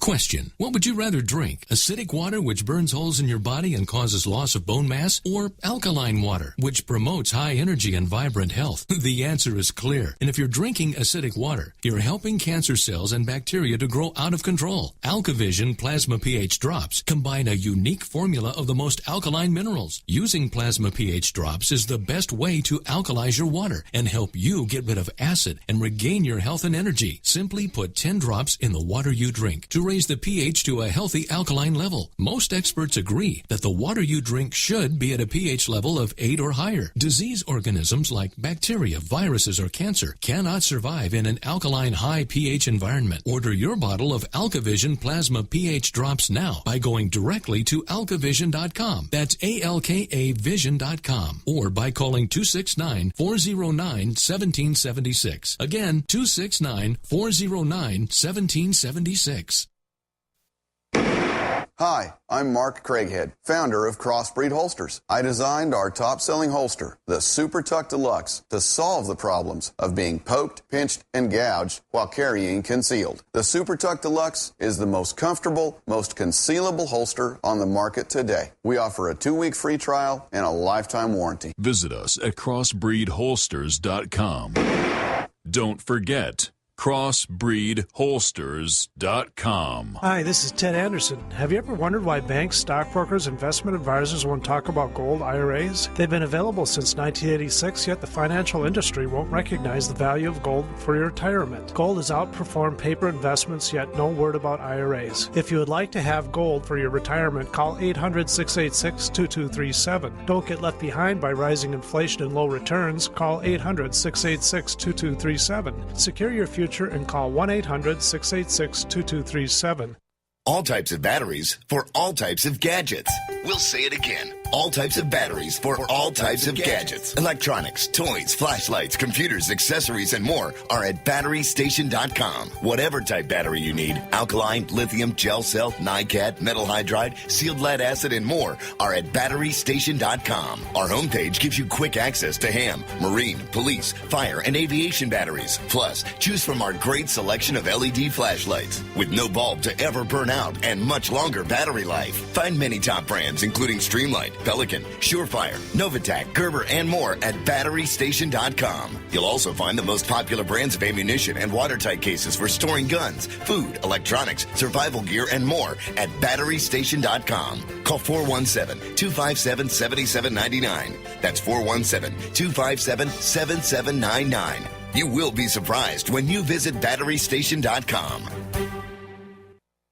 The GCN Radio Network, providing the world with hard-hitting talk radio. You guys are awesome. I love the station. I really do. GCN.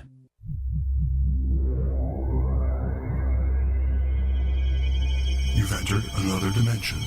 You've entered the Paracast.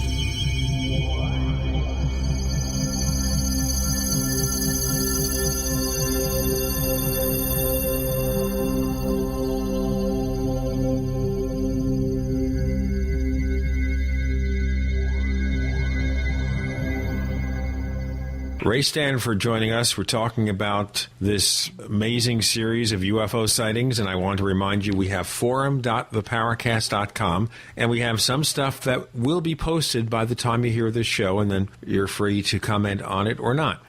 Ray will be continuing to explain what he has. Chris O'Brien is the co-host. I'm Gene Steinberg. You're in the Paracast. Okay, so where are we here? The objects are moving towards one another? They moved in a vertical line, one moving up, one moved down toward each other, and they get just a few diameters from each other, and suddenly, visually, with visual instantaneity, they are not moving toward each other, but both are moving parallel courses off toward Socorro.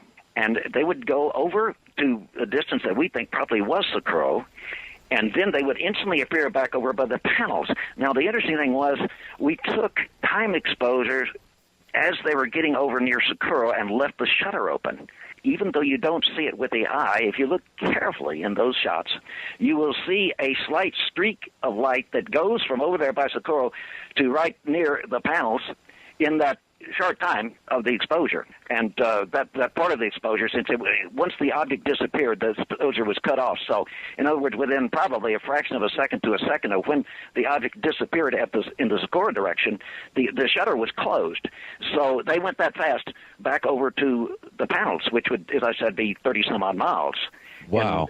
Probably a fraction of a second. That's smokingly fast. That's amazing. Yeah, it should.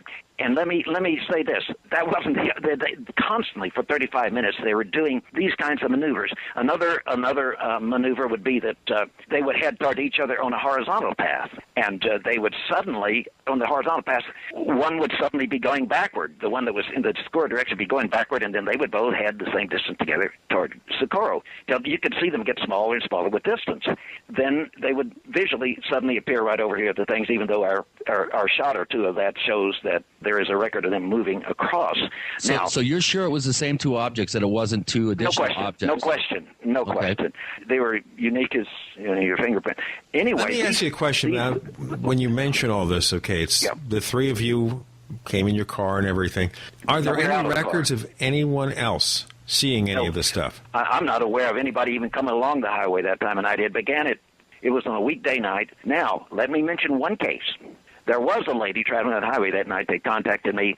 I went into Socorro and visited with the people at the newspaper there that, of course, I'd been in contact with when I was there, the original Socorro investigation. This is all those years later, 14 years later. But through the newspaper, they told me they ought to call this lady, that she had contacted them. There was a lady that had been, her husband was a fairly high person in the Bureau of Land Management, and she had two young sons that were traveling in the car with her.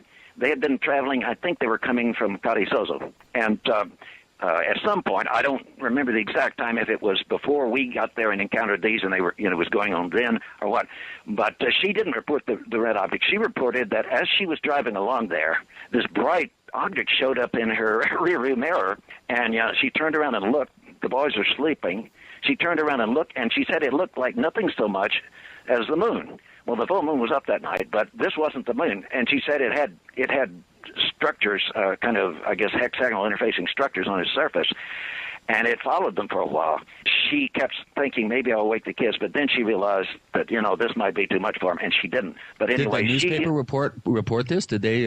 No, they didn't report it. But this lady and her husband retired from BLM, and they moved, in fact, to into central Texas, down near Cuero, Texas, which means Turkey in Spanish, by the way. Anyway, and we became good friends. She and her husband had a really incredible observation of a UFO, and interestingly, also, she and her husband lived next door to the guy that was the manager, I believe was the term, for the Very Large Array of Radio Telescopes. I will go into that, but I'll get off the topic. But you run into interesting people on this journey, I'd say. But 6 degrees of separation. I said 6 Yeah. degrees of separation. It's a small world. 6 degrees?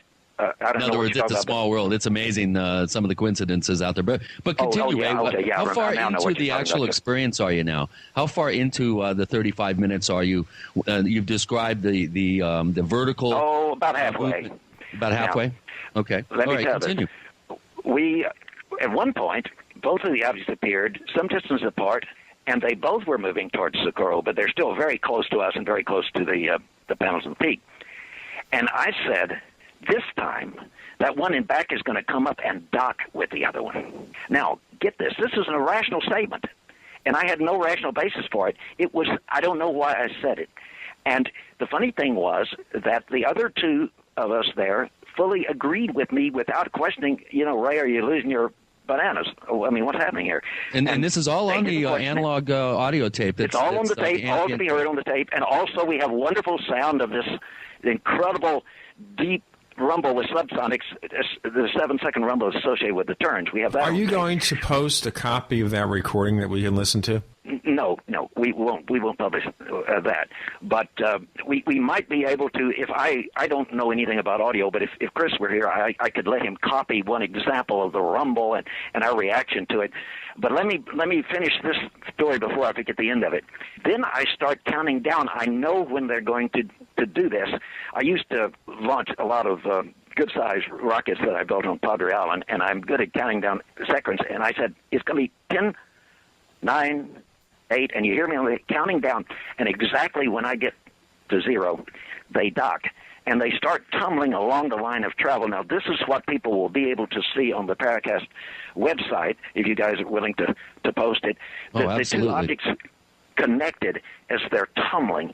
And at one point, you'll see that they begin to show up as almost geometric figures. You'll see some that look like they're triangles.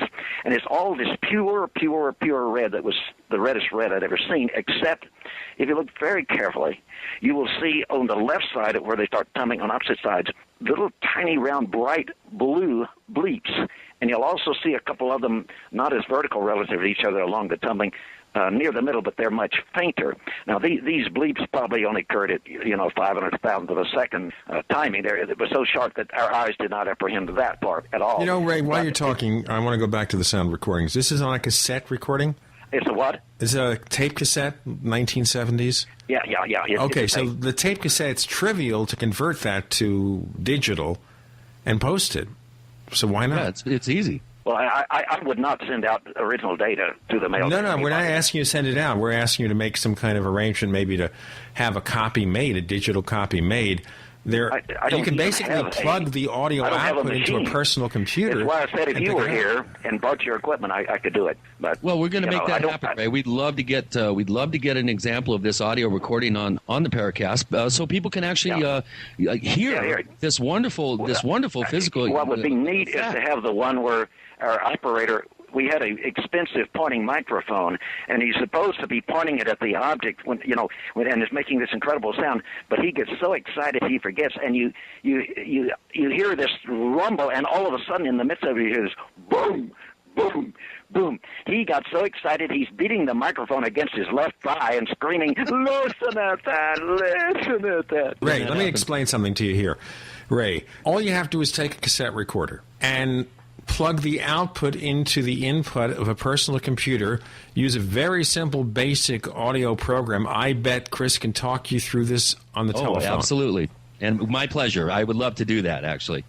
Well, if I've got the software that would do that, I don't know if I do. Yeah, well, there is so much open source audio software that does free this. Online, Ray. Well, you'd have to hand. I mean, I am a computer ignoramus, and so I'll help you on the phone. We'll go every step of the way. This is really cool that you're agreeing to not only do this, but the wonderful image that we already have, and plus the actual readouts from the gravitational and the magnetic data is fascinating. Yes, well, I'm glad to do this. This, by the way, let's put this in context. There are one or two claims of UFO sounds not well documented. In this case, we not only have the photographs, we not only have light spectra, we not only have the audio recording of everything we said and every camera click, but we also have the extreme low frequency magnetic field, and we have waves of change in acceleration due to gravity that have a close correspondence to the magnetic field changes. We have this. There's never been a UFO case this well documented in history before this. Well, that we know of, at least publicly. The government, maybe. I hope the government has military better. probably has on the stuff peak, that they must blow our have had. minds. But anyway, continue. By the way, make an interesting Freedom of Information Act request for somebody. I'll tell you what, we'll have to pick up on that in just a moment. We have Ray Stanford, and we'll try to work with him on getting digital files to be posted on the Paracast.com website. The co-host is Chris O'Brien. I'm Gene Steinberg. You're in the Paracast.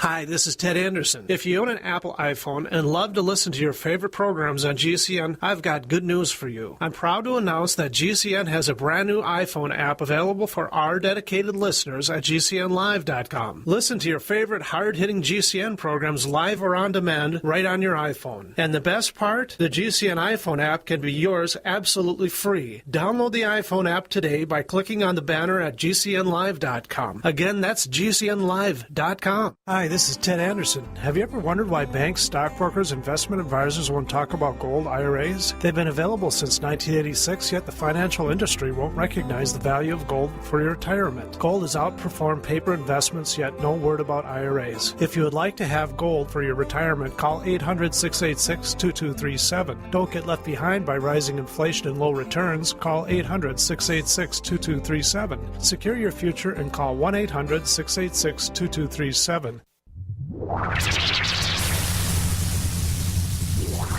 Welcome back to the Paracast, the gold standard of paranormal radio. And now, here's Gene Steinberg.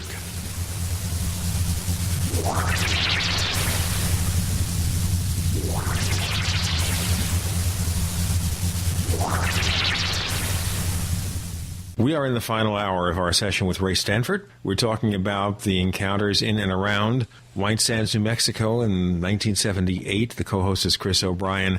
I'm Gene Steinberg. You're in the Paracast for the final hour, and I wanted to mention once again that we are going to be, by the time you listen to this, posting the various photos, illustrations on the Paracast website in our forums at forum.theparacast.com. We will be working with Ray to show him how to make digital copies of his analog tape recordings and post them as well. Chris. Okay, Ray, we're about halfway through the event. You were describing your premonition that these objects were going to dock, and indeed they did. Now, what was Bob doing at this point with the camera? Didn't he take a really interesting time exposure? Well, he took the pictures that people are going to see of them tumbling. Right. Okay. Why don't you describe what you think those blue dots that are in that picture, what do you think those were? I mean, you couldn't see it with a naked eye, but they have to be something. No.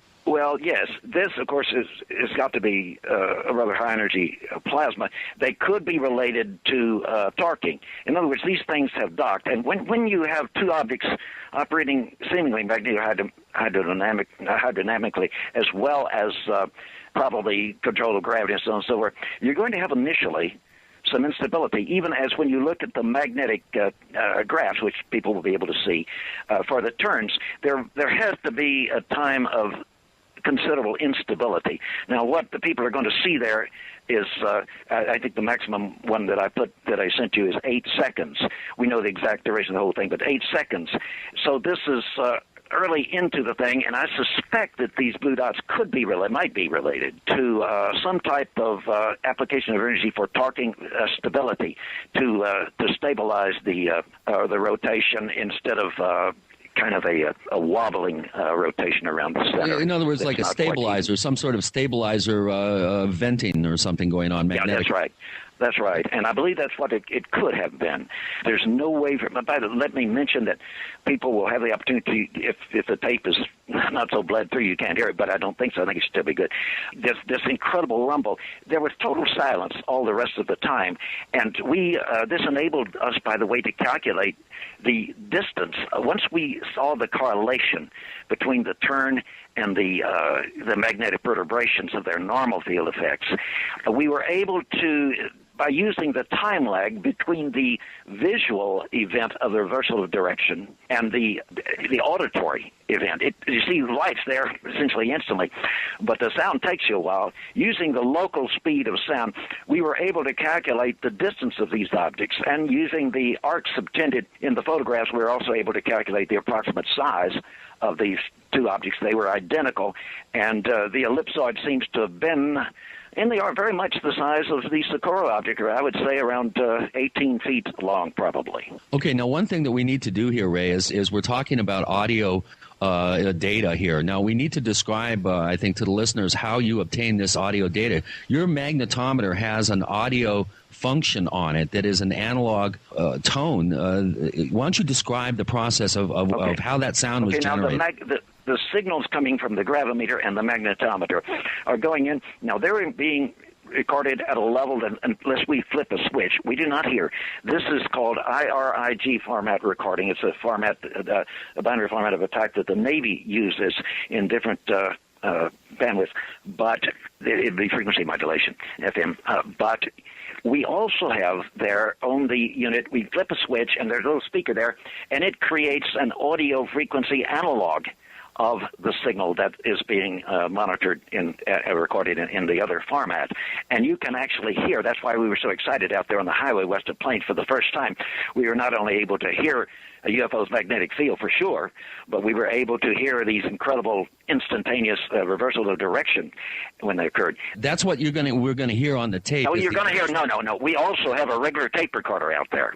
Okay. With the microphone on it. Right, but that tape recorder is picking up the sound of the speaker and the magnetometer that is giving you the actual audio representation of the magnetic field change. That's right.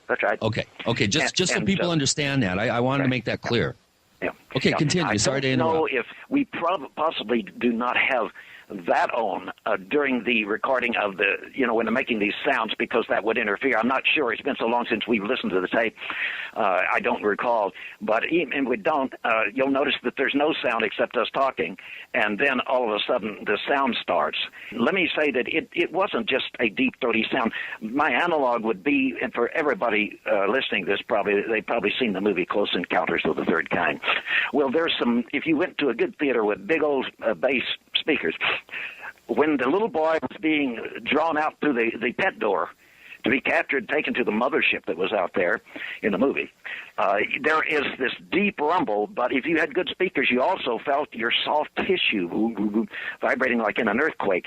Well, you not only felt this in your soft tissue, you felt it, the earth itself was shaking. And this is why Bob was so, he said, listen at that. I mean, I don't blame him. I mean, it's just overwhelming. Okay, so we're halfway through the event. Let's continue in our timeline of actually what happened there. Okay. Well, this whole episode of what I would call showing off their abilities continued. Do their little performance, and, sometimes they would repeat. Usually they were a different arrangement. There were all kinds of these weird little deals they did to show that they wouldn't hit each other, I guess. And then they go back towards Socorro. Now, why they kept going back towards Socorro, I don't know. But they go to Socorro and then make this streak so fast you wouldn't see it, but you could see it on film, back to the front of the panels. Maybe they were trying to see if Lonnie was around and show off for Lonnie, too, because it would make sense to me. I suspect Lonnie was sound asleep that time of night.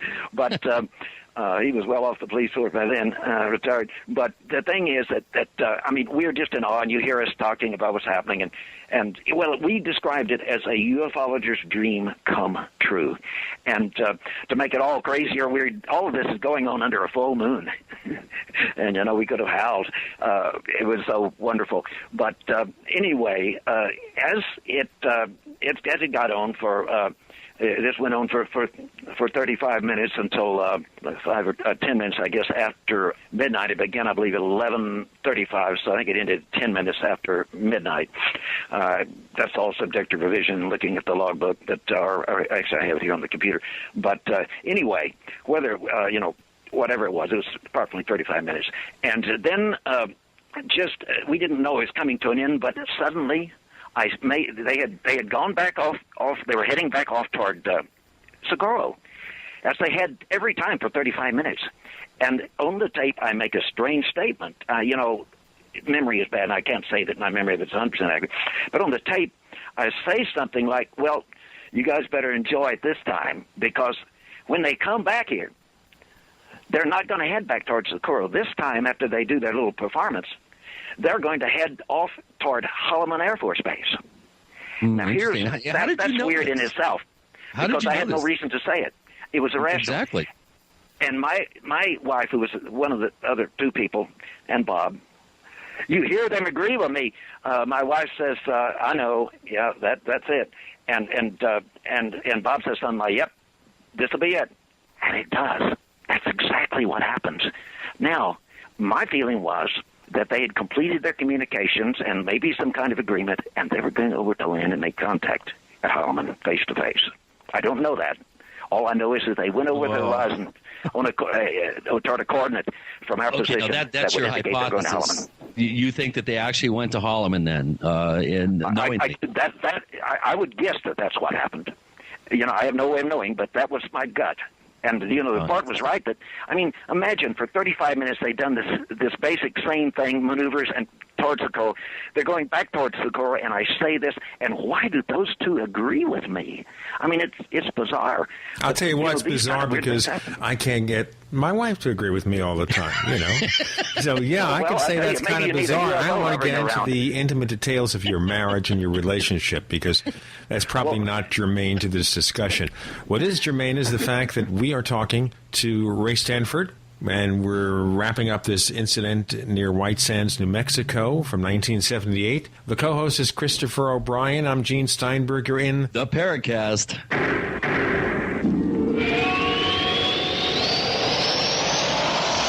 Hey neighbors, have you been thinking about starting a website? Well, I'm going to tell you about a great offer from HostGator. HostGator is a world-famous leader in web hosting, and they make it easy for you to get your own .com domain name. You create your very own website with their free site builder tools and great selection of templates. Use the coupon code Paracast. Once again, use the coupon code Paracast and sign up at this special address, theparacast.com/gator. That's Gator, theparacast.com/gator. For 58 years, Fate has provided true reports of the strange and unknown. Fate brings you the latest in all aspects of the paranormal, like angels and miracles, psychic phenomena, ghosts, UFOs, and much, much more. To receive your complimentary Fate magazine, call now at 1-800-728-2730 or visit their website at www.fatemag.com. That's 1-800-728-2730. What are you waiting for? Your fate awaits.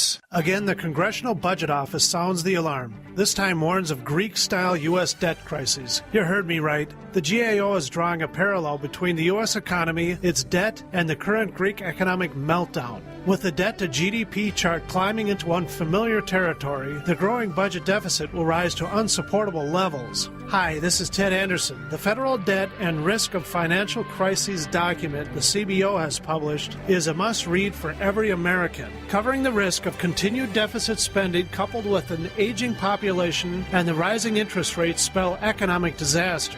It's imperative that you get a copy of this document and study it for yourself. Call me today at 800-686-2237 and I'll send you a free copy. Again, call 800-686-2237 and ask for your copy of the CBO document. Once again, you need to read this government report. Call 800-686-2237. You worry, but only because you're paying attention. What's happening in the Gulf of Mexico illustrates an audacity toward nature. A similar audacity called GMO, or genetically modified organisms, means that the quality of commercially grown food may be compromised with our health in the balance. Now that summer's here, what better time to learn about the bounty that nature provides in wild edible food? Let author Linda Runyon show you the best-kept secret in plain sight, that food is everywhere you look. This summer, for the cost of a good meal or two out, you can literally starvation-proof yourself and your loved ones against any future craziness, and put up tons of free food, too. Whatever experiment is being run on us, you can rest assured that Linda's 50 or so staple foods aren't involved. Our foods are their enemy. So go to ofthefield.com or call toll-free 1-888-51-EAT-FREE and take that first step.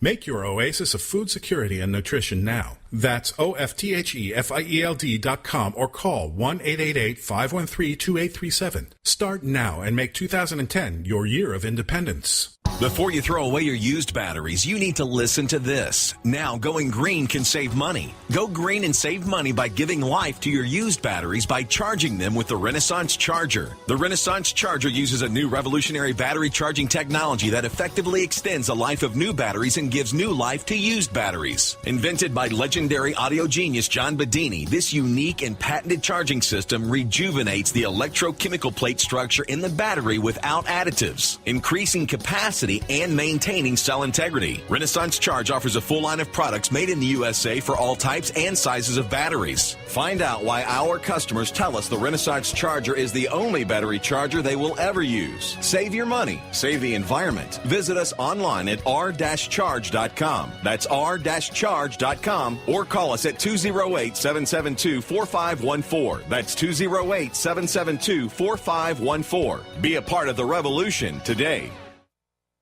Tired of searching for great talk radio? Search no more. I'm told that it has everything. We are the GCN Radio Network. Genesis.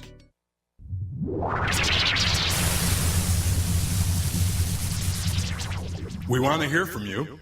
If you have a comment or question about the Paracast, send it to news@theparacast.com. That's news@theparacast.com. And if you want to catch up on past episodes, we have hundreds of shows for you to download direct from theparacast.com. That's theparacast.com. Or check us out on iTunes. We return to Ray Stanford, talking about how he and his friend both agreed, and his wife both agreed with him. I'm Gene Steinberg. You're in the Paracast. The co-host is Chris O'Brien. Chris, follow up, please. Okay, Ray, this is bringing up Holloman now. This is new information for me. I don't recall hearing this what-if sort of scenario that you just laid out here. Now, do you think that we should possibly do some sort of FOIA request? Can you do it? Anybody's welcome to do that. I don't know what happened out there, but I bet you'd really get a runaround. But it'd be interesting to see what you might get. We have a specific date. Yes, we have the exact time and date, yes. We have that exactly. So this is really interesting. Everything that happened out there is on tape. For example, once they had headed off toward Holloman, you'll hear me taking the magnetic azimuth of where they would disappear over by Socorro and where they maneuvered in front of the panels, and at the elevation above gravitational horizon in front of the panels and the elevation of a gravitational horizon over at Socorro. All that data was carefully recorded before we actually took off for Socorro. Yeah, aspiring field investigators, take notes here. This is really important. You have to write everything down. And Ray, I must say, you are quite the meticulous documentarian. I'm so pleased to be able to say that you have all this data and that you're even going to help share it with people and stuff. This is great. Keep going. Sorry. Let me mention something. If one on principle doesn't want to feel that my wife was agreeing with me, one can come to the alternative. I was informed by a PhD working in, at times, very classified material for the government. In 1980, I was told that the well, I'm not going to say it online, but one of the intelligence agencies had learned that if they can take a briefcase, put coils of wire in it, attach it to an energy source and an oscillator that oscillates at blank point blank hertz. And that if they do this and they bring it to a meeting with you, say they invite you out to dinner and they set it beside between you and them and turn it on, if they can get you there still eating and talking for over an hour, you'll become so hypnagogic you'll agree to anything. Well, maybe they weren't being psychic. I prefer to think they were, but it happens that one of the frequencies that frequently gets hit in the magnetic field of those objects is right there in the same frequency that I was told is used in this device. Well, you said blank hertz. You can't give us a number there, Ray? It would be great to have that number. I don't know beyond the decimal point. Okay, I'll tell you. It was well, approximately how many hertz are we talking about here? 13 point something, between 13 and 14 hertz. Oh, okay. And there's a little clue for y'all out there. So a suitcase device with a coil that's oscillating, and for about an hour, if it's in close proximity to a person, it can train you into a hypnagogic state. That's very interesting. I've never heard that before. That's what I was told by this PhD that informed me of that. And he's not the kind of guy that he's very skeptical, objective person, and he wouldn't have made up a story if he didn't know it for sure. That's really interesting. I'm going to do a little research on that one myself. All right, so let's continue on here. Let's finish up our White Sands event. This is, like you said, I agree with you, historic. We have gravitational data. We have magnetometer recording along with an analog audio signal that's squelched. And then when you have these dramatic turns, you've got this wonderful sound that indicates the change in the magnetic field. We have light spectra data. I'm assuming you had some sort of blazing on the lens that allows the light to be split into its components. And we have a complete recording of the entire event, analog. And we have three witnesses with a lot of experience out in the field. Ray, this is amazing stuff. And why hasn't this stuff been published? Why are we hearing this for the first time, most of us? Honey once used the term embarrassment of riches. We have that. You understand that what I'm describing here is nothing compared to the better stuff we've gotten. And you get overwhelmed and you get working on it. And back then, of course, I had a lot of money to put into it. The one motion picture film I'd gotten, I mentioned back 1277 in Daylight, very important film. Our corporation spent $89,000 studying that film alone. Now, of course, that the corporation doesn't exist, taken over by some fundamentalist Christians who decided this was the devil and wouldn't have anything to do with financing science, UFO research. And but all the same, so I don't have the kind of money to put in all this, but I'm working very hard at it. But people out there will say, oh, geez, why didn't you wait? Well, my interest has never been in entertaining the public. It's to take your time. When people rush, they usually make mistakes. And take your time, know what you're looking at as well as you can know it before you publish. And this has much light has been thrown on this case by much more evidential subsequent films and recordings that we have gotten. It's a matter of there's a whole lot of things here that even changed my and others working with me, changed our outlook about the anxiety we had to prove it to John Q. Public. Well, we've now seen the proof ourselves. We think our first duty is to science.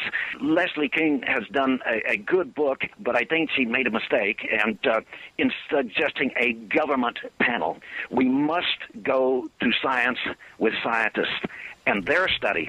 Okay, let me just kind of backtrack here. Okay, in her new book about UFOs, Leslie King, who was on the Paracast just a couple of weeks back, made the case with her contributors for a new UFO agency on the part of the U.S. government, maybe a Project Blue Book 2, perhaps. But you're suggesting, we don't want the government to do it. Let the private scientific sector do it? Yes. In other words, I think this is the reason I put together the incredible PowerPoint production that I have. I'm trying to get, if they will come and see it, key scientists. They don't have to have been in this. When they see it, they will know what they're seeing. for example, I would love to Michio Kaku, the theoretical physicist, to come see this. He's very interested in UFOs. But have you asked him? Have you said, Michio, would you come and look at my presentation? I don't even have. I have an email address that I've sent some mass mail-out letters to Kaku, but not this. In the first place, he doesn't know me from Adam. Predictable sources have laid it all over the internet that I'm some kind of a kook because I used to work as a psychic with a research organization. And when they hear this, I think they kind of turn off. They don't realize, in fact, that people say, Ray, how do you get so many of these things? Well, why did I suddenly decide we had to go on the Highway 380 instead of the one we'd planned to take over there? Why did I feel that we wouldn't have anything on the highway that was on our map plan? And why did I change to the last minute? Maybe being a bit psychic helps. Well, you know what? Maybe we should segue to that because we have only about 20-some-odd minutes to do with this episode of the Paracast. And I remember your name and that of your brother's name in connection with being a psychic, a contactee, something like that.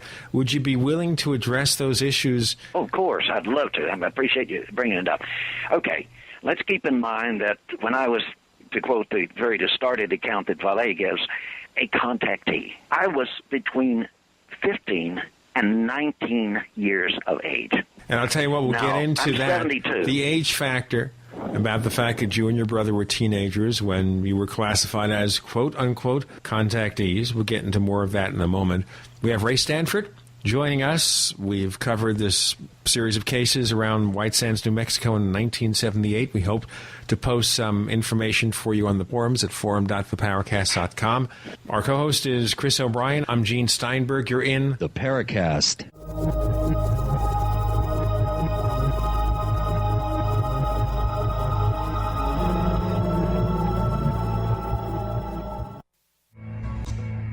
Is there a secret UFO agenda? Do strange creatures from the darkest corners of the mind roam the earth? Is there evidence for mind control, time travel, or devious government conspiracies? Find out the inside scoop on the latest conspiracies, paranormal activity, and Fortean phenomena when you subscribe to Tim Beckley's Conspiracy Journal. It's jam-packed with stories, special book and DVD promotions, and the best news, it's absolutely free, sent right to your mailbox. Plus, a bonus free email newsletter sent out every Friday. Simply send an email with your name and address to Mr. UFO at webtv.net. That's Mr. UFO at webtv.net. Find out what they don't want you to know.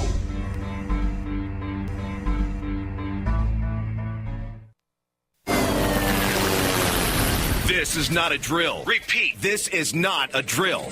Gun sales are on a staggering pace. Gun prices are going through the roof, and that means desperate, vicious criminals now want your guns and will do anything to get them. Now, a new book reveals powerful secrets for hiding your guns from thieves and looters. You'll learn step-by-step, battle-hardened techniques, where to hide your guns so criminals will never find them, how to create the perfect hiding place, as well as the places you should never hide your guns, under any circumstance. These and other closely guarded gun caching secrets are guaranteed to keep your weapons safe and out of sight when the going gets tough.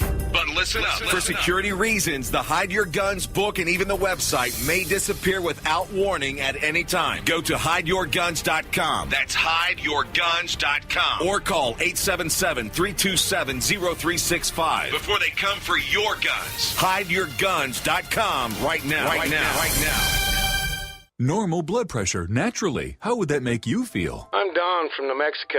January of 2000, I had a heart attack. Then my real health began going downhill, and I had high blood pressure, high blood sugar, poor vision, and I really wasn't sleeping well. I was a mess, pretty much. Don reports dramatic improvements with Heart and Body Extract. I started taking Heart and Body Extract, and from within a few days, I started sleeping a lot better. My blood pressure normalized, my blood sugar normalized, and my sleep really did improve. Experience these benefits and more when your body gets what it needs with the assistance of Heart and Body Extract. Order at hbextract.com or call 866-295-5305. That's hbextract.com or call 866-295-5305. And folks, I did not expect this at all. By the 7th, 8th, and 9th day, I saw dramatic improvements from taking Heart and Body Extract. Details at hbextract.com or call 866-295-5305 for Heart and Body Extract.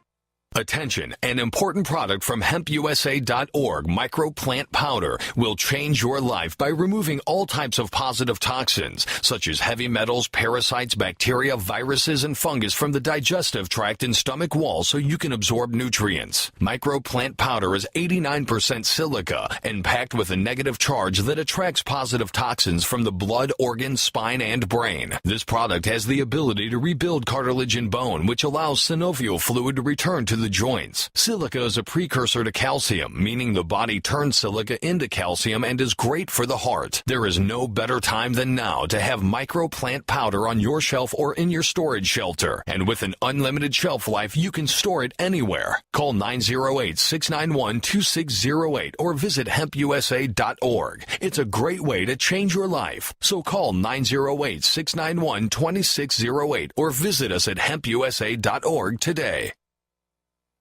On air, online, and on demand. They say we offer simple answers to complex problems. We are the GCN Radio Network. You're in the Paracast. You never know what's going to happen next.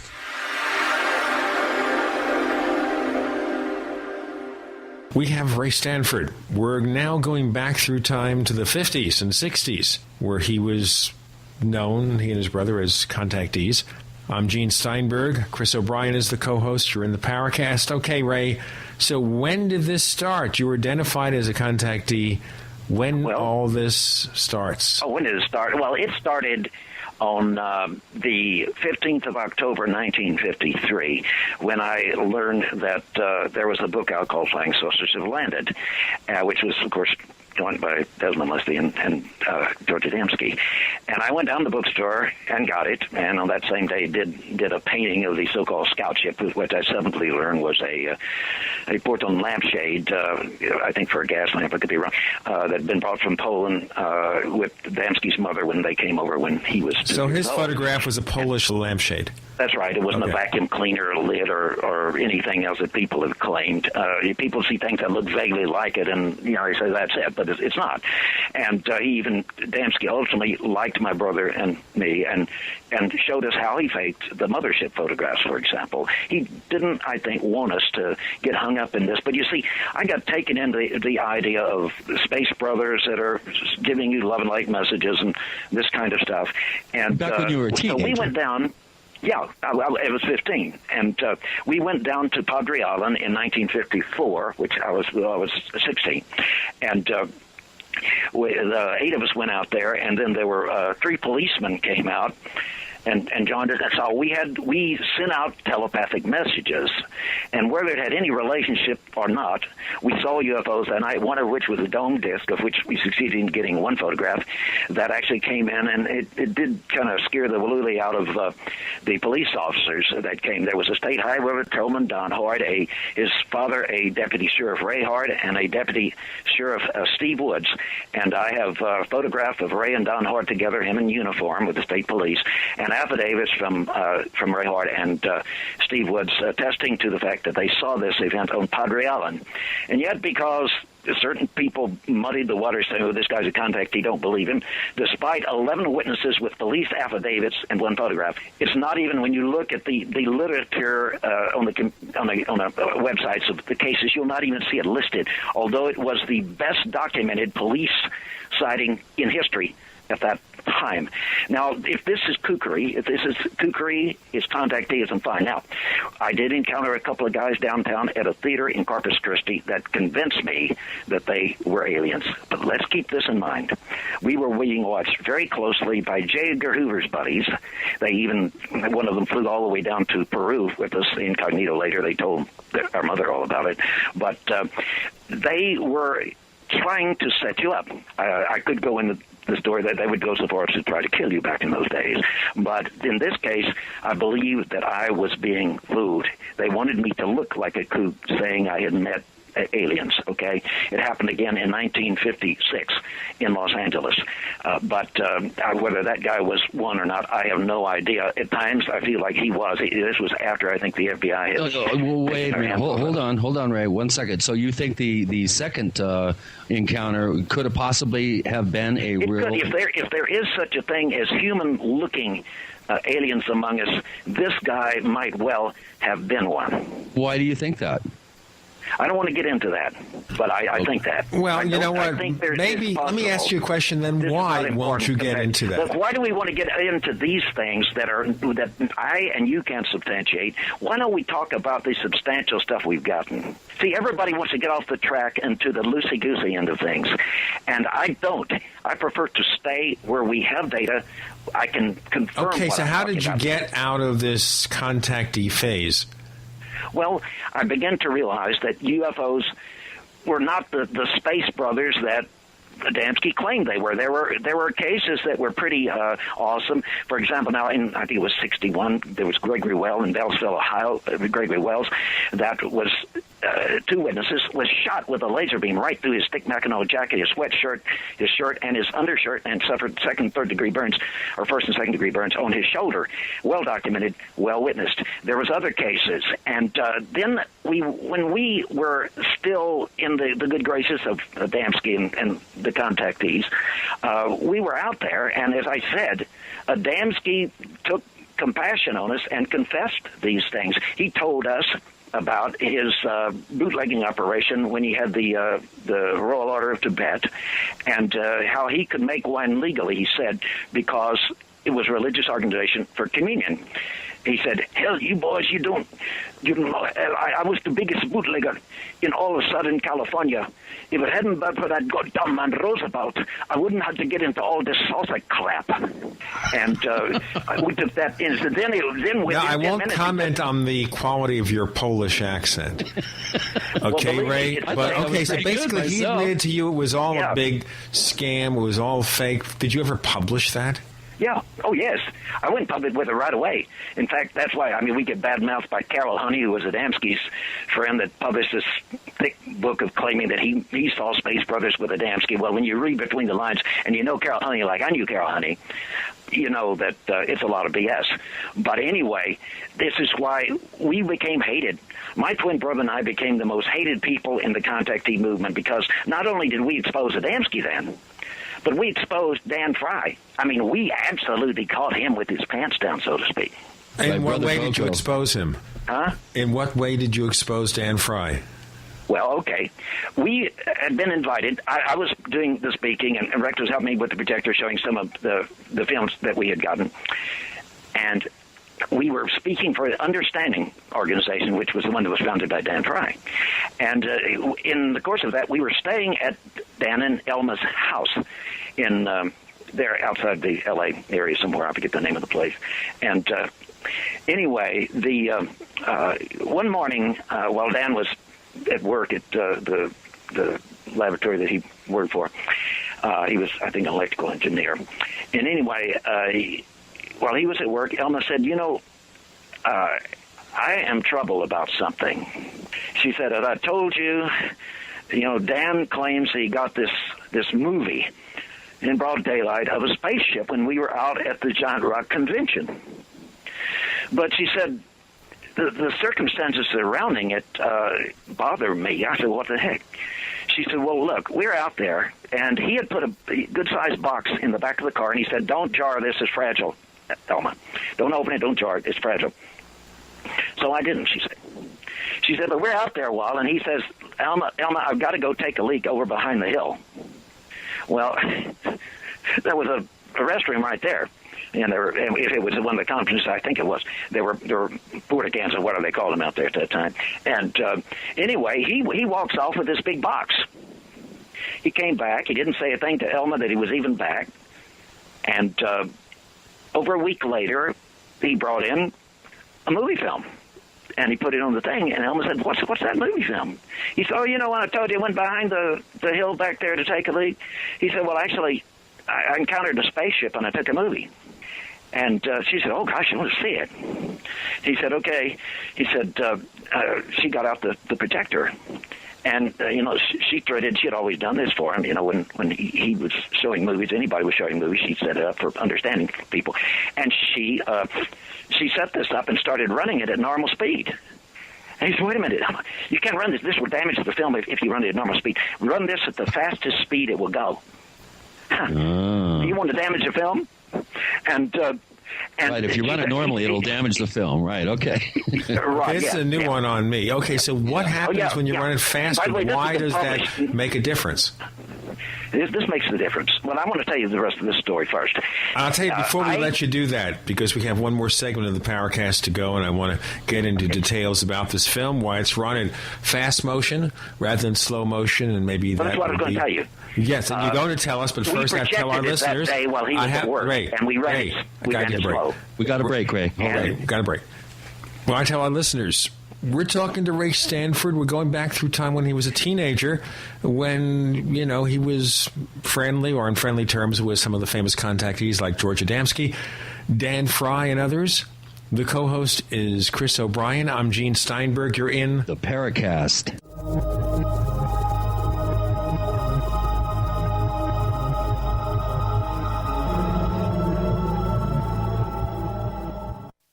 Ray Perkins, a reclusive veteran burned out from the Gulf War, lives tortured by relentless, perplexing nightmares. Nightmares of a horrific battle in deep space and of a mysterious woman suffering in agony for her devastated world. A woman not yet born, calling across centuries to him. Then, a coincidence leads him to his destiny, his chance to alter the universe. Attack of the Rockoids. The former fiction editor for Star Wars and Indiana Jones, Robert Simpson, writes, "The soul of the novel Attack of the Rockoids lies in its heart and passion for building a convincing tale of a love that spans the galaxy. A thrilling story. Attack of the Rockoids is available now. Read a sample chapter and get a special discount off of the cover price at our website, rockoids.com. That's ROCKOIDS.com. Attack of the Rockoids, a novel in the grand science fiction tradition." You've seen our SinoFresh banner on the GCN website, yet your sinusitis is still a problem. Are you waiting for your sinusitis to go away by itself? Are you waiting for a SinoFresh discount? Okay, here it comes. But first, the facts. 67 other products merely treat symptoms and not the cause of sinus problems. And 37 million Americans suffer from sinus distress just like you. But now many are finding relief with the only patent-protected homeopathic nasal product that antiseptically eliminates the known causes of sinusitis. SinoFresh. Now, here's your limited-time discount offer to use SinoFresh. Call 888-906-3636 right now for $2 off per bottle when you mention GCN. That's it. Just call 888-906-3636 and mention GCN for a $2 discount. But hurry, this offer is only for the first 1,000 customers. Call 888-906-3636. 888-906-3636. Call right now for $2 off per bottle. Mention GCN. Buy SinoFresh.com. It works. No one likes foreclosure. You won't say, think, or even consider foreclosure with ZeroDebtGuarantee.com. Why? Because ZeroDebtGuarantee.com guarantees to stop your foreclosure for at least 2 years with no payments, no bankruptcy, and no negotiating. Thinking loan modification? That still keeps you in default. Zero Debt in 90 days is the only proven system that keeps you in your house for as long as you want to stay, while making it possible to even get clear title to your house. No, we are not investors, bankers, attorneys, or real estate agents. We are a group of people just like you that are sick and tired of the housing crash, and we've helped thousands avoid foreclosure since 1993. Please visit our website today, ZeroDebtGuarantee.com, or call to see how we can help save you tens of thousands of dollars and save your home. Call 800-477-9256. 800-477-9256. That's 800-477-9256, or visit ZeroDebtGuarantee.com. Guaranteed to stop foreclosure.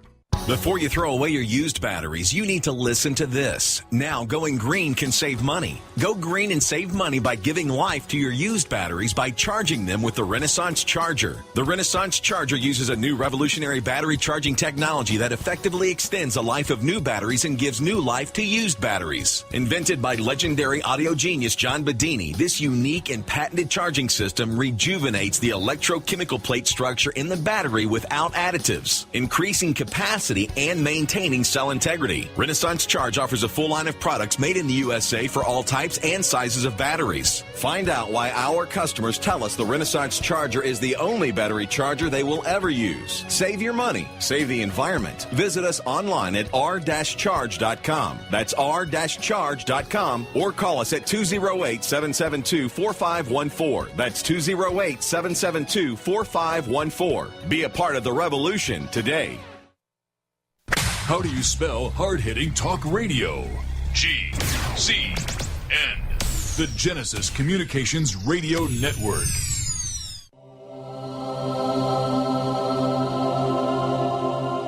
This is the Paracast. You never know what's going to happen next.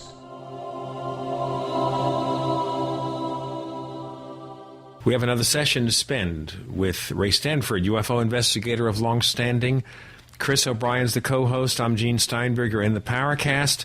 And now we're going to talk about this film that you had to run at fast motion. Why? Right. Well, I'll tell you why. See, we ran it as slow a motion as we could go and stop frame there with Dan not being there with his wife, Elma. And sure enough, you come to this place, and the model was being suspended by a wire, a thin little wire. Or it could have been a nylon filament, like fishing. What do we call those? I don't fish. But it slipped from his hand, and the model is falling down, and he grabs it, and when he moves his hand over to grab it, it tilts the filament or wire where you see the reflection of the entire thing by the sun. And he yanks it up, and then it's stabilized. Now, the whole time it has a certain pendulum motion being on the end of this wire. That can be calculated in and of itself to show that it's a small model. But the wire, it's obvious that it has slipped out of his sweaty hand out there in the desert, and he just had to grab it and yank it and get it out of where the wire was not showing. And when we showed, it's so obvious. So that night, there was a meeting in which I was the speaker, and I showed a movie film that I had gotten on September 18, 1956. And I said, now I know that all of you have heard about this wonderful, interesting film that Dan got out at the spacecraft convention. And so we put it on. And I had Rex running the projector. And I looked over at Dan at his book table, and beads of sweat are coming up all over his forehead. And Rex starts this thing running, and he literally leapt over the table, athlete style, ran over there and grabbed the thing and said, "It'll destroy the film. You've got to run it maximum speed." And I put my hand, I jumped down and put my hand over on here. I said, "Dan, now, just relax. I've been running these things probably longer than you have. It's dangerous to a film to run it at that kind of speed. You can get out of sprocket and just tear the emulsion up and the backing. And don't worry, we're going to." And, oh, man, he looked like he was going to pass out. I said, "Just sit down. I insist on running this slow speed so people can see this whole thing. They're going to be suspicious. They're going to be suspicious if you want to run at high speed that you might be hiding something." And we ran it. And there was a nice couple there, whose names I still retain, that had been very faithful in making contributions to understanding. And I was standing by the book table when they passed out, leaving with Dan and Alma standing behind the table. And Harry said, "Dan, if I didn't know you so well, I would swear that was a wire model with tissue paper sides, and that the wire you had it attached to slipped out of your hand and caught the sunlight for a minute, and you grabbed it, and that you were trying to hide it from us by wanting to be run so fast." The Homer Simpson Dan moment. began to jerk his shoulders. When he started lying, his shoulders would jerk up at high speed and drop back down, jerk up. Then he began to jerk his shoulders. He said, "Well, it's like I said to Ray, I don't know what size this object was. It could have been as small as a few inches across. It could have been huge. I have no idea of the distance. He has binocular vision, after all." And so they went on. They went away. But Elma, she told us about other instances in which similar things had happened. They were at Doris Levesque's house in the high desert, and they're all visiting, just a social visit. And Dan had also brought a box he told her not to get into. Well, he said he had to go outside. He wanted to just roam around outside. So they're visiting, and he goes outside. He comes back in after a while, doesn't say a thing. After a while, a few days later, here's this packet of photos, processed, still photos, on the table that he lays down when he comes home from Crescent Engineering. And so Alma says, "What's this?" "Oh, I forgot to tell you when I was out there the other night when you and Doris and whoever else it was were inside. I saw a spaceship and got some pictures." And listen, I'm beginning to see a pattern here, Ray. Yeah, right. These were, I mean, all he had cut was a crude outline of a dome disc and put a light behind it. It was so carny. But there it was. So he did worse than even Billy Meyer. Billy Meyer had the wedding cake photos, but Dan Fry couldn't even manage that.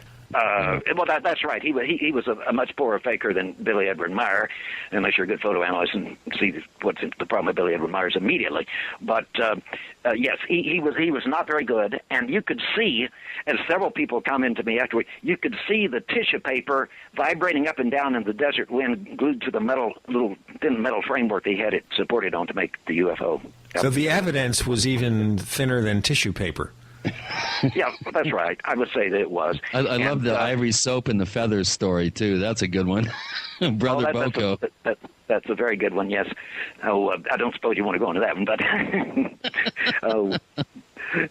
Yeah, unfortunately, we only have about 5 minutes left. We just can't go into very much more. Okay. Yeah. Is there anything substantive you'd like to get into, either about my evidence? What are you working on right now, Ray? You mentioned that you're working on this very intense slideshow presentation. Why don't you give us a quick thumbnail of what this presentation is? Okay, it's a PowerPoint electronic slide presentation. It's comprised of, at the present time, of over 600 slides, and it includes wonderful evidences, including, for example, frame series from a movie in which you actually see a mothership that had smaller objects connected with it, daylight film. You actually see the horizon, the background horizon, the backlighting from that horizon that passes through the field of the mothership.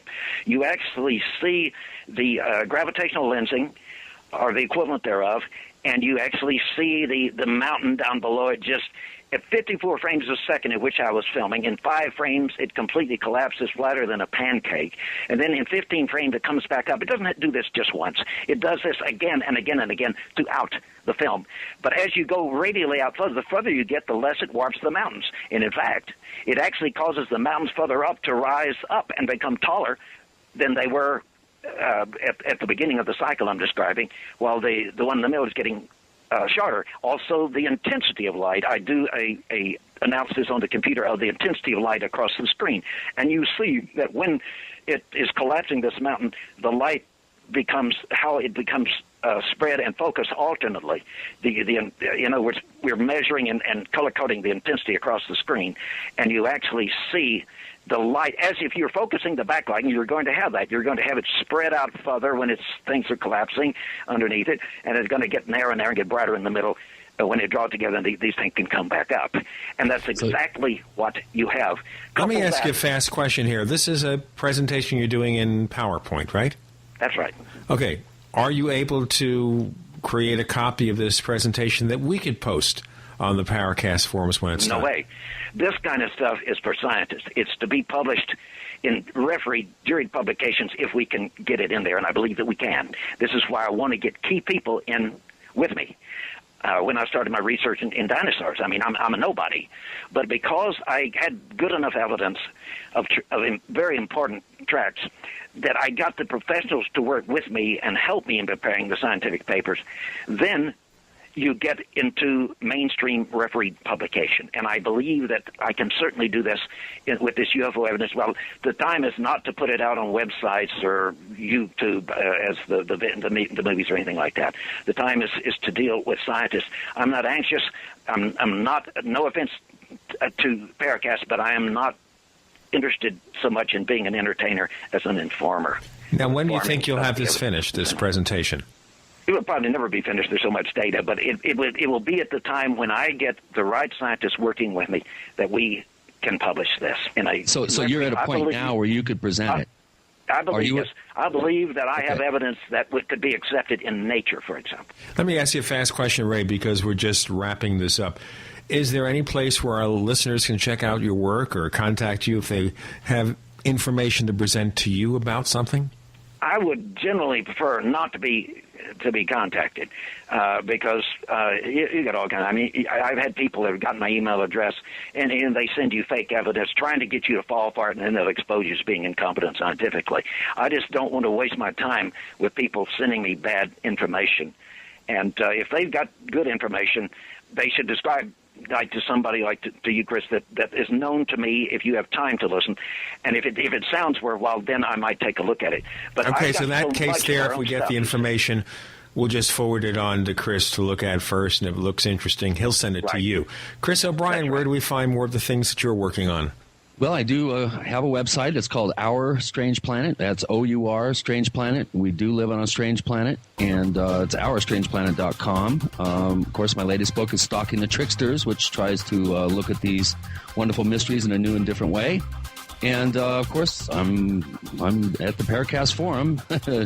Last couple of days before taping here have been pretty hot and heavy on that forum, but that's where you can find me. Ray Stanford, thanks for joining us this week on the Paracast. My pleasure. Thanks, Ray.